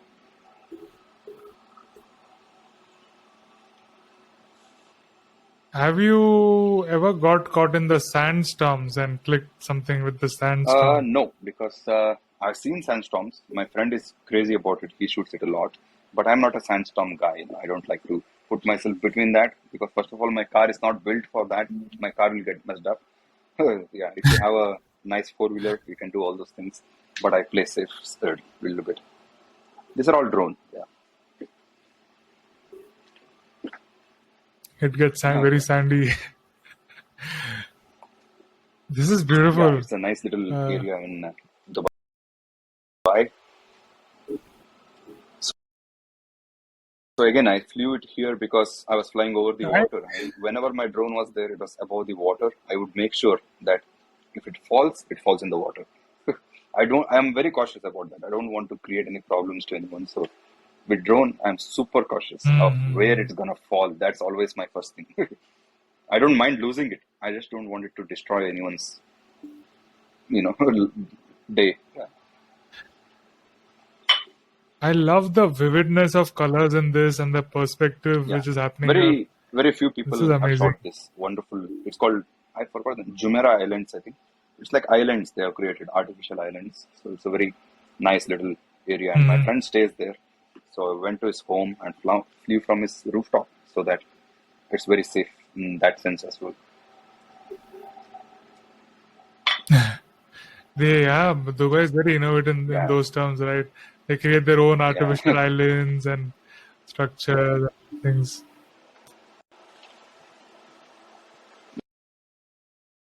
Yeah. The This Buddhist again with monks. candles, This all look like they're shot at night, but they're all shot in the afternoon. It's, I think, 2 o'clock in the afternoon in Dharamshala. So I make friends with these kids, otherwise you're not even allowed to enter their rooms. But I love these people, Buddhist is like my half religion. So I make a good connection and then they let me in through the back gates and I enter their rooms. And then they close all the doors. Some kids stand against the windows to cut all the light. And then we create that night scene and then candles and then boom, picture is done.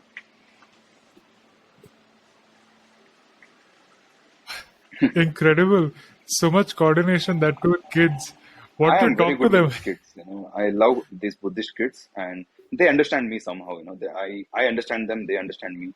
So it's always been my superpower. When I go to Himalaya, I know how to, get them to, agree to a shot. Usually, it's always a no that all begins with no, and then it becomes a yes. It's all during the daytime. Yeah. What do you talk to so many people who might not be connected to the outside world or indifferent to what happens outside. What do you think their dreams and aspirations are? Yeah, I mean, Buddhist monks have a very straightforward approach to their life. They are dedicated to this thing. So there's nothing much of that sort, but still we think that, okay, they're religious. They may not be knowing much about the world outside, but they listen to K-pop. They know, if you look there, they are in my WhatsApp as well now. So they send, about movie reviews sometimes. Buy a picture dekho. I'm like, yeah, I'll see it tomorrow. So they are into all these things, and it's not like Wow. they're cut off from the world.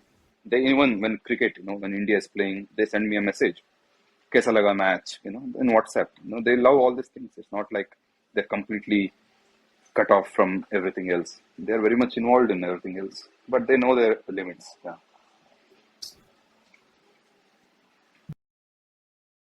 They know that they're going to be monks when they grow up, or what do they dream out? Do you want to travel somewhere, or they want to become some sort of people, or like how do they evaluate their life? Not just kids, but Yeah, I mean, all monks they there. have the freedom to leave it anytime they want. If they think it's not working for them, if they want, they have other aspiration, they want to get married or whatever, they have the freedom to leave anytime they want. So I know a Buddhist monk I think I have his picture, but I never posted. When I met him, he was a monk, but now he's a independent guy. He fell in love and he wanted to move on. So he moved on. So no one stops. Buddhism, that's the beauty. It's up to you. No one is holding you by the collar. So when it comes to these kids, I think they have very simple dreams. You don't get to listen to any big dreams of theirs. Even I talk to them, they don't have any of those big aspirations. They just want to be a monk. That's about it. And they get to travel anyways. They They just want want to to be follow what they're doing. what they They want want to to be. stay on the path. Yeah, they just want to stay on the path. That's about it. They- I really found this one very cute. Yeah, it's not even my good image. It's just for the memories. Yeah.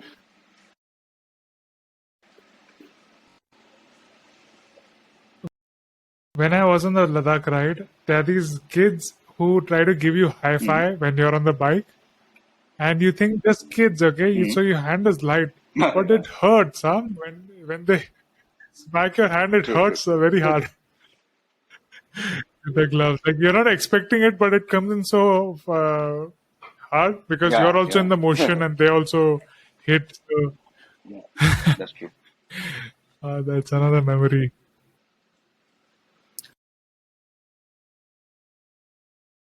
Wow, how did you get this model to Yeah, I pose mean, your? she's a friend, and yeah, I just happened to. Actually, I told you I do some commercial shoots now and then, just for money. And one of the commercial shoots took me to these mountains, and I was shooting the commercial and flying my drone. And then, as I was shooting the drone commercial, came across this spot, with full of cracks. I'm like, damn, this place looks great. I never seen anything like that in UAE. So I kept it in my mind, and since that day, my mind was just figuring out what to do with those cracks because I don't know how to make it a picture. So that's when I came up with this idea. I talked to the model, and I had a number of ideas. One was to create a nude image, like embryo sitting in the mother's womb, kind of a thing, kind of a pose. So that was the first idea. But then if the person is nude, it will merge with the background because the skin color and the background is the same. I was like, okay, that won't Hmm. work, when you're flying a drone.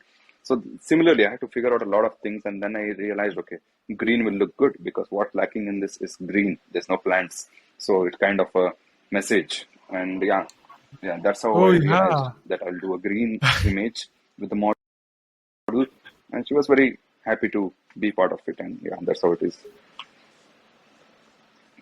get some sort of green, any Yeah. kind of green in this drought. That was such a I thought good of a lot of things. message. I Yeah, thought of yeah. bringing a log, like a tree, dead tree, and put it on the ground and just make a dead tree versus, or maybe make the tree stand straight and create a shadow of it during a sunny day, showing that, okay, it could be any kind of message. So I had all options, but then finally this one seemed to work.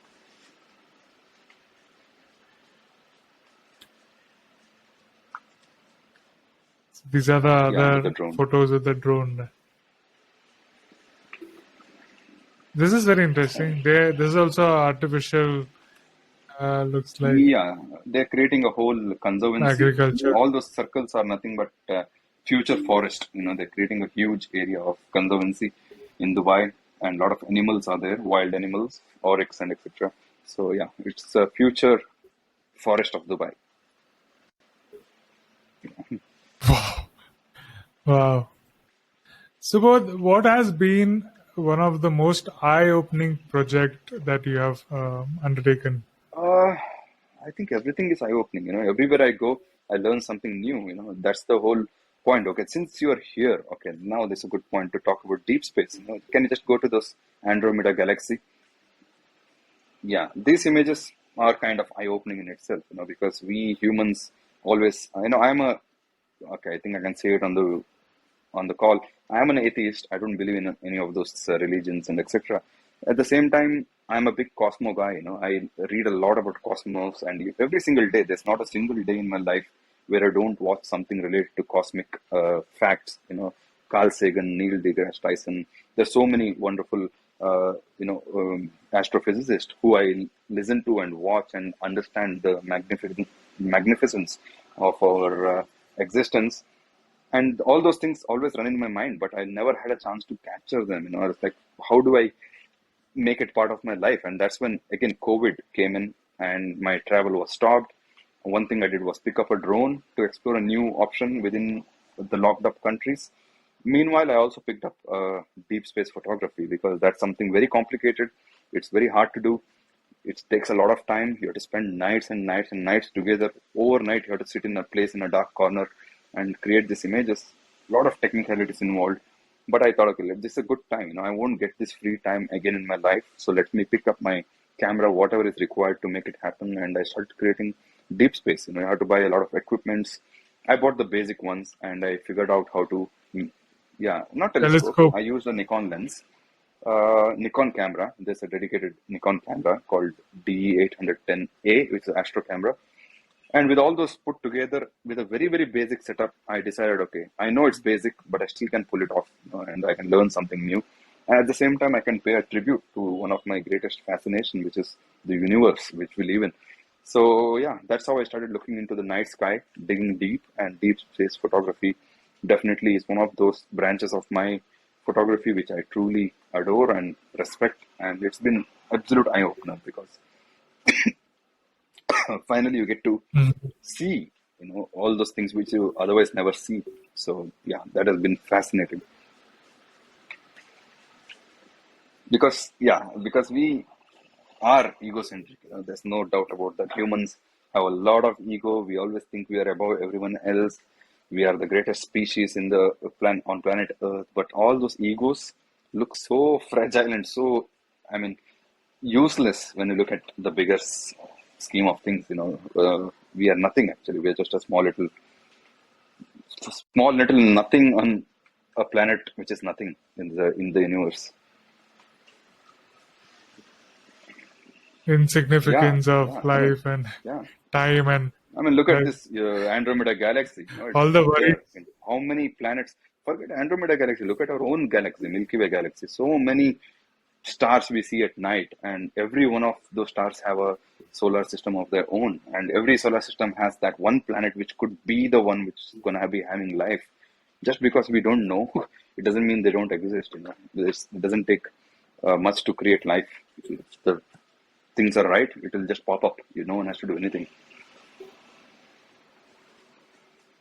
All the parameters of life changes in such a big scale of time. Like talk about light years and so forth. Absolutely.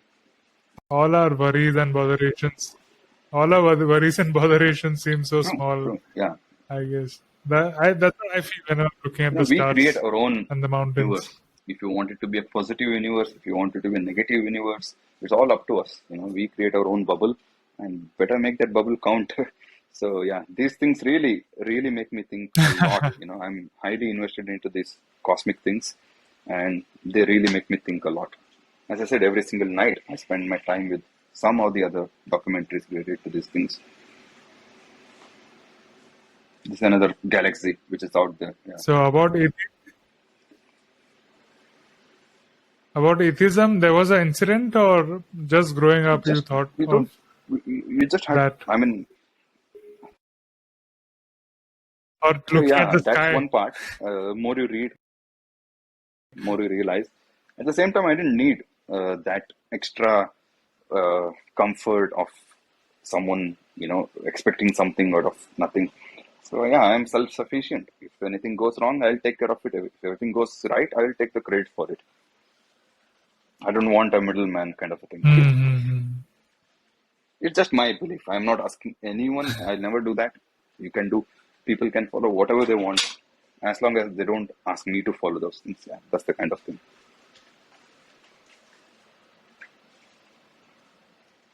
What can you share a story of an adventure where there were a lot of crises and you were just hoping for something or somebody to come up and something to change, something like that? Mm, in terms of photography or what?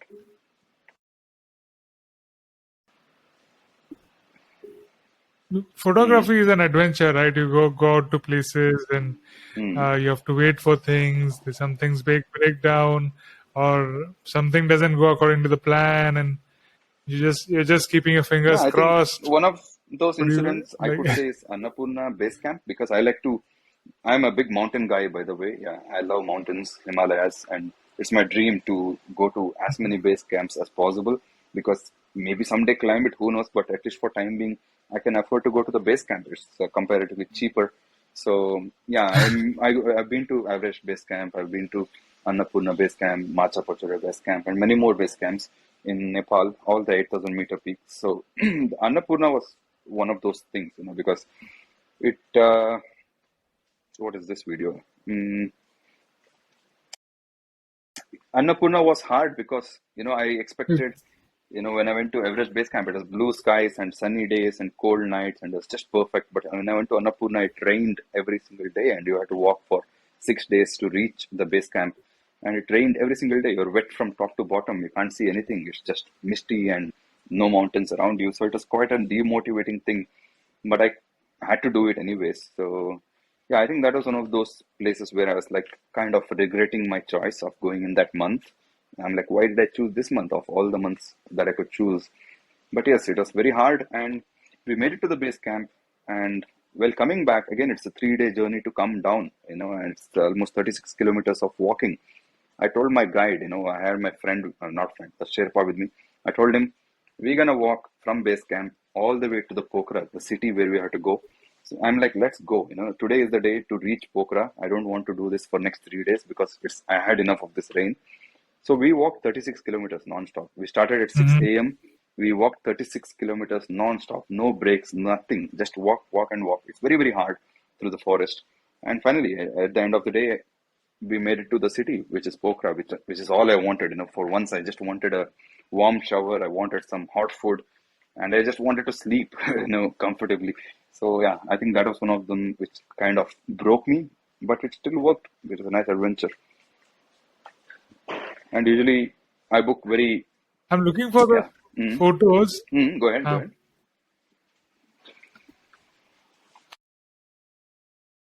I found Everest Mm. Base Camp. Where are That's the those thing. I Annapurna didn't take a photos in single this? picture Uh, because there was no need to take. you No, didn't I take have a my photo? camera. I didn't want to remove it out because there's nothing there. It's just raining all the time. So there's no point of taking my camera out. Yeah. Oh, okay. I made us.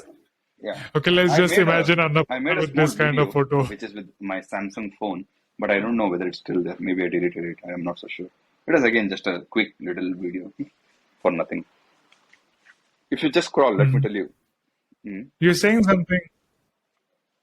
If you just scroll down, where are we? Okay, keep coming down. I think it's somewhere here.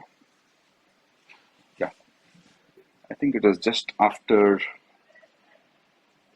Maybe I deleted. I don't know. Let's go. No, I don't think it's there. I think I deleted it because it was not worth it. Yeah. This photo has also got many collectors, Yeah, right? this was my first edition. This is It had amazing. 100 editions I released of this, and all of them are collected, fortunately. So yeah, it's one of my most favorite images because how can you shoot Taj Mahal in a new way? It's been shot to death. So this was my way of finding a new composition, and yeah, it's even this has been on National Geographic site. Yeah, because it's all about composition. Here, it's nothing but composition. I like the way you said Taj Mahal has been Yeah, it has photographed to been. death. Nothing is left. I've been to Taj Mahal more than maybe 12 times now because every Holi we go to Taj Mahal because it's very close. After finishing Holi, we go and check out Taj Mahal. But I never can satisfy myself with the shot because I'm like, I've seen this, I've seen this, I've seen this. What do I do? Yeah, so this has been one of them, which is quite unique. Mm. So we found another So of yeah, your this is favorite definitely one photos. of those top images of mine. Yeah. Awesome. So in that Annapurna camp, Mhm. did you feel that there is an uh, many times before exam people start praying to God. Many times in challenging times people start thinking of there's some other entity who's taking care of or something which is not in control. So No, did you ever feel I like never had that? that feeling. Annapurna is still nothing. It's just an adventure, having fun, and there's no reason to pray there. I'm lucky to be there. But even during COVID, where things were so difficult, I told before, and I had no shame in saying that. I was so bloody broke, I couldn't pay my rent at some times. Even during those times, I never prayed. I just told, how can I solve this issue right now in hand? Where can I find the next job to pay that rent? I know that's how I do it. I don't do all those. I don't need that extra cushion of invisible man. Yeah. You talked about Neil deGrasse Tyson. He is one of my favorite podcasters and person who likes to talk about Oh, space, and I really follow him. hmm. So what he says is, God is a gap filler. No, that's a So scientific whenever word people, actually. It's been used scientifically. It's called as God of the gaps. So whenever you say we don't know that, yeah, science says I don't know that. Oh, that's God. That's when he says we don't need that. We'll figure it out. yeah, You're exactly. fine.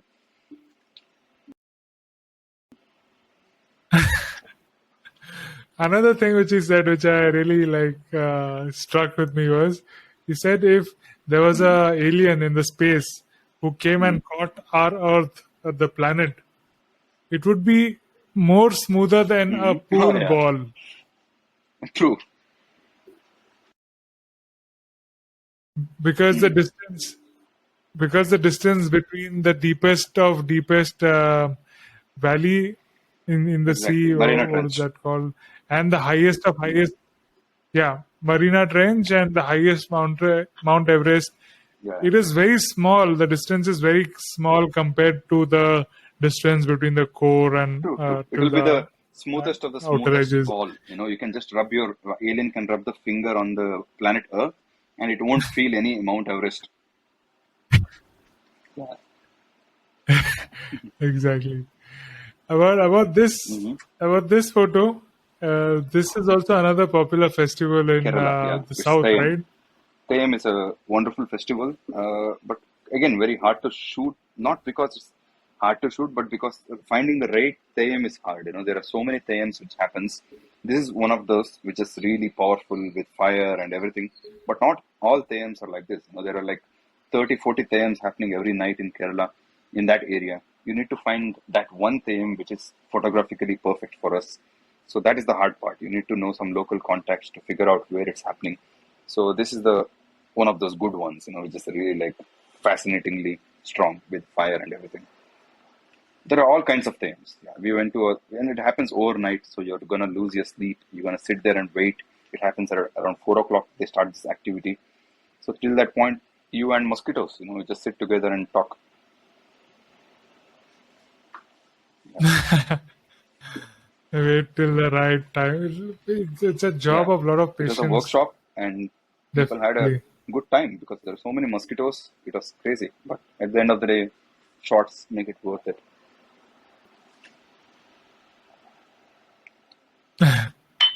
Kerala, Kannur. Kunnar. Yeah. Subodh, Kannur, you have traveled the globe and gone by so many amazing places and people. You must you must have the best job in the world, right? But what keeps you That's what happy? keeps me happy. You said the right thing, which is the best job in the world. And of course, as long as people are around to support this madness, I'm the happiest person in the world. The day they say, no, I don't want to travel with you, that's the day I'm the saddest person in the world. So, yeah, I mean, that's what keeps me alive. When it's my next travel, is all that keeps me alive. If there's no travel, I don't think I can survive.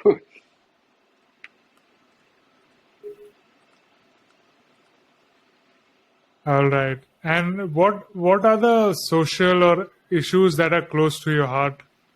You might have seen so many things. Yeah, I Oh, mean, I are there any issues that you support in particular? I would not talk about humans because there's enough issues with humans and we are the issue, first of all.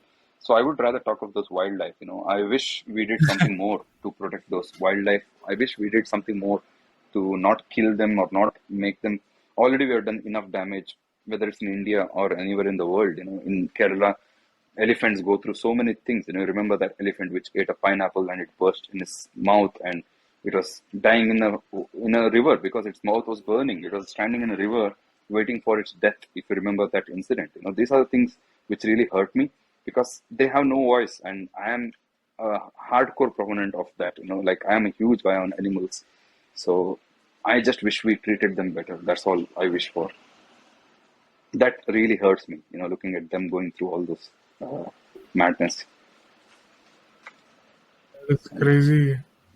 So was that a pineapple or I mean, a yeah, in the bomb pineapple, of they a put a thing? kind of a bomb in Kerala, which is to prevent certain, I don't know what that is for exactly, some animals, maybe bear or whatever.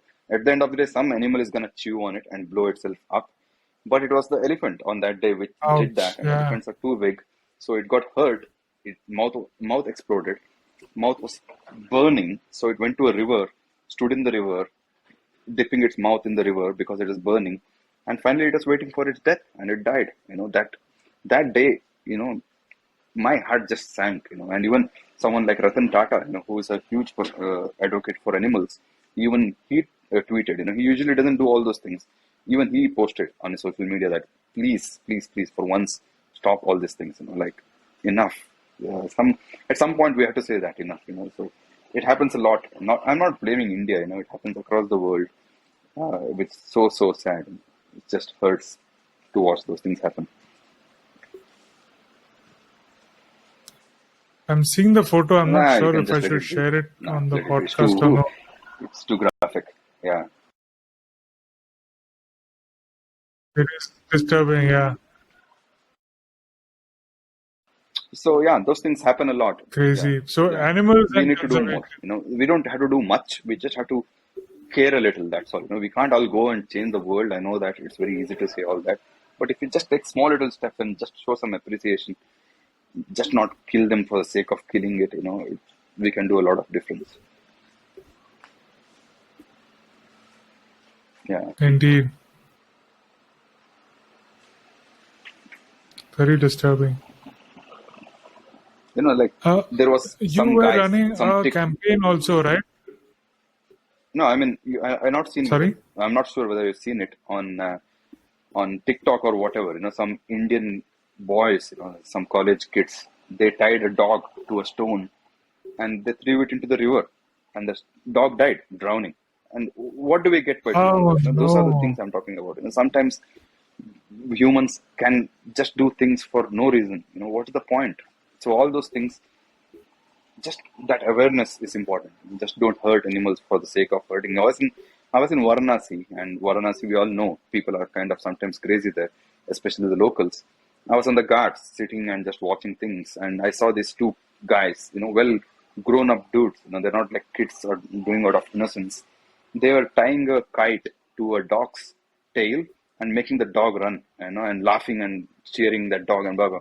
I went, and I know that these guys can be crazy, but still I went and opposed it, and I caught the dog, removed the kite, and I gave them a good, long, good words, whatever has to be used to just let them know that you're all mentally fucked up. Don't do these things. What do you get out of this? It's just torturing a dog for nothing. So these small things, these are the things which really hurt me. Why do we do these things? Yeah. So that's where my concern goes. Yeah. Mm. I think you're running a campaign also with Sloika. A couple of months ago, there was a campaign for wildlife and conservation and to support that No, cause. I'm not running any of such cause. Right You, now, all I'm doing on Sloika is putting wildlife over and over again so that more and more people get to appreciate. Wildlife photographers are the voice for these animals. Many of the wildlife photographers are concerned about these things. So they are the people who need that support. So I just do from my side, I just bring wildlife to the radar. So that's what I've been doing. But in the future, definitely, I'm thinking of doing some kind of a collective of wildlife and maybe take a percentage out of the sales and do something in Kenya. There are a lot of wonderful people in Kenya doing wonderful things. Maybe they need some support. I'm still figuring out which one to be associated with, and maybe we could even open a MetaMask for them and do the things more transparently. So I'm working on those things. I don't want to rush through it, but someday, yeah, there is definitely a mm, idea or a place for doing something small or big. At the end of the day, small little contribution from my side. I like that you mentioned the things that are happening right in front of us or near us, or they're direct, not unlike climate change, which indirectly Hmm. and over the time affects population and things get extinct. But you mentioned about facts like Yeah. that bomb in the mouth and a dog being tortured like that. Yeah, I mean, These yeah. are very sensible Recently, if you things that, remember, there was another viral video. I don't know which corner of India, but hornbill was caught by the villagers. What does a hornbill do? It's just a bloody innocent bird, and they tortured the hell out of it. They wet it with all kinds of things, laughing, jumping, screaming around it, and they kill the bird. Why? I mean, what did that bird do to you? Even if it's a leopard, why do we have to kill it? We are occupying their space, and just give them a bit of a, I mean, I don't understand this part. Yeah, that's what I struggle with, because humans, we have anyway messed up everything. So I have concerns for whatever reason or whatever cause could be, but I don't break my head over it, because there are enough people speaking for these things. But animals, no one gives a damn. They're like, it's our earth, we are going to do whatever we want. That has to stop.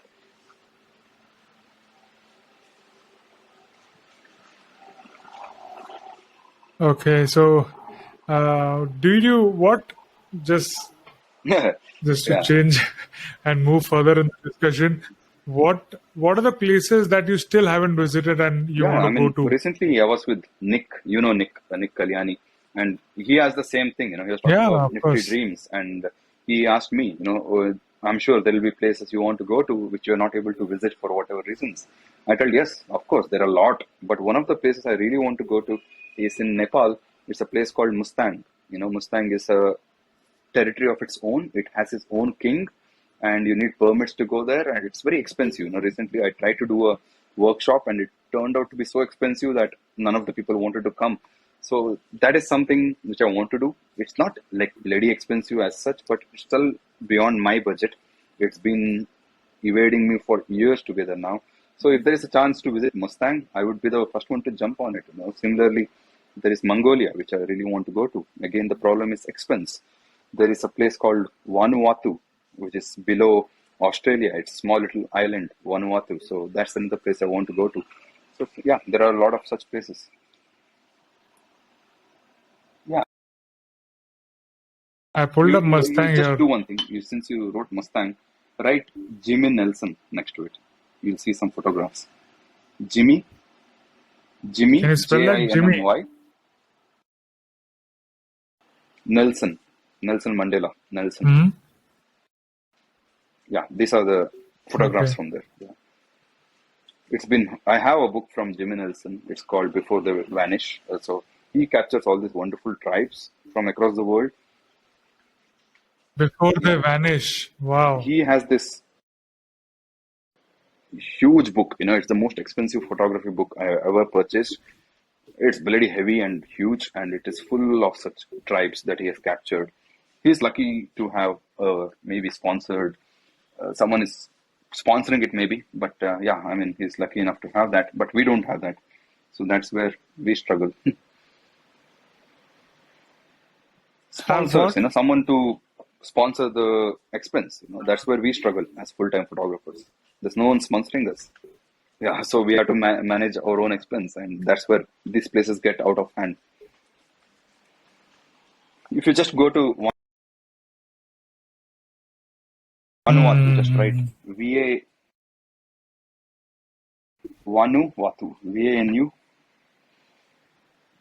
and keep the Jimmy Nelson on because he has done a nice series there. Vanuatu.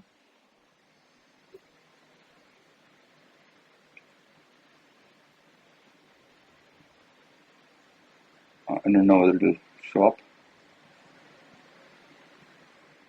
Yeah, these are the Vanuatu people. They have this beautiful island with a very unique tribe, which is kind of unexplored. And yeah, they have a volcano. It's Where is this? below, yeah, southern Australia. Southern Australia. It's not part of Australia. It's a country of its own. So yes, before these people start changing, it's important to capture this wonderful stuff. It's good that even India has a Yeah, island that is Andamans. conservated. Senelese. Yeah, that is anyway. Yeah. No one can go there. That's a good thing. Yeah. Whoever goes. Recently, I Because think this, one guy tried to go. He's one of those missionaries, Christian missionary, and he wanted to visit that and spread Christianity, and he was killed because they don't care. They don't want anyone to come. They see everyone as alien.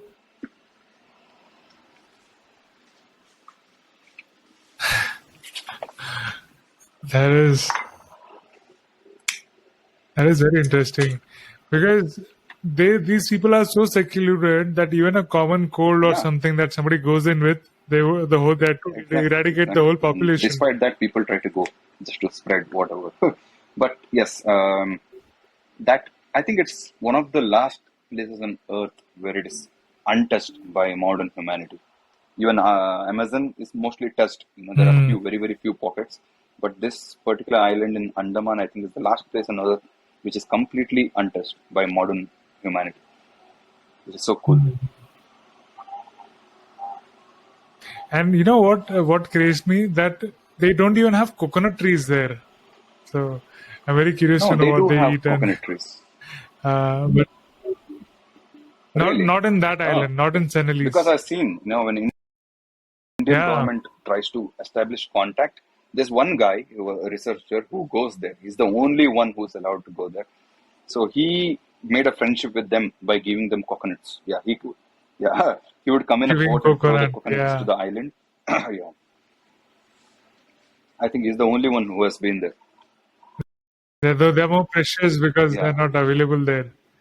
And they are so secluded that even the islands that have been inhabited or that the government of there are settlers, they cannot communicate with that yeah, language.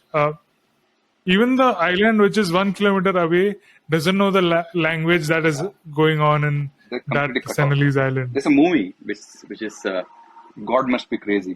You should watch that movie. It has a yeah, I've seen yeah. that. I've That's seen what we that will do if twice we go there. actually. We'll break it up.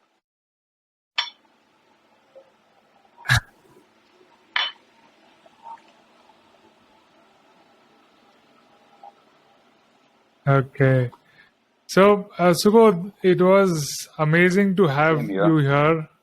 What tips would you like to give to the viewers, or what would be your The funny thing is, concluding you are here, thoughts? I am here for the last many hours, and people in Twitter should be wondering, where are these two guys? Where are the spaces?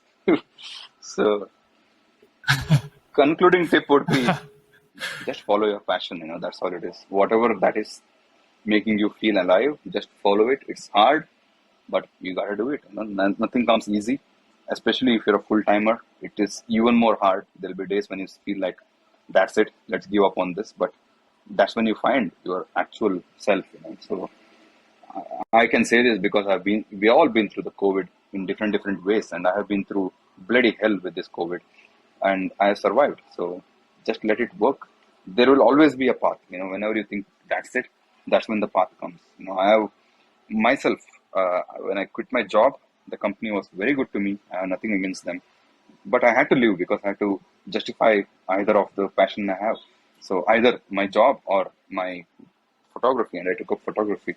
But during COVID, there were times when I even called those managers. I never spoke to them after I left the job because I was busy. But I called them thinking that, okay, it's time to wear that suit and boot and go back to work again, because that's where it came to. But then again, I would call them, I would talk to them, how are you, how is your family, this and that. I would never utter that word, can I come back, because my heart was like, please don't do that, don't give up, But at the end of the day, I didn't do that.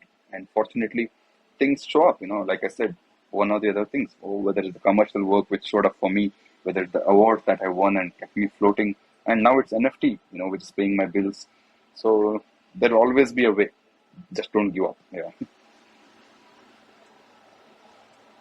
Wow. Amazing. Thank you so much. Best wishes to you. Best wishes for She's your licking cat her ass as well. Yeah.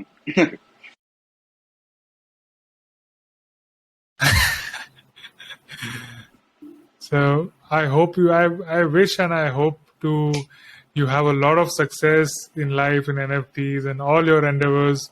Go to all the places that you have on your bucket list, and just wish you a lot Wishing of you the joy and same, Tanmay. happiness. Thanks for this, and thanks for everything that you do on NFT. Keep doing. Cheers. Cheers. Thank you Take so care. much. Thanks for tuning in.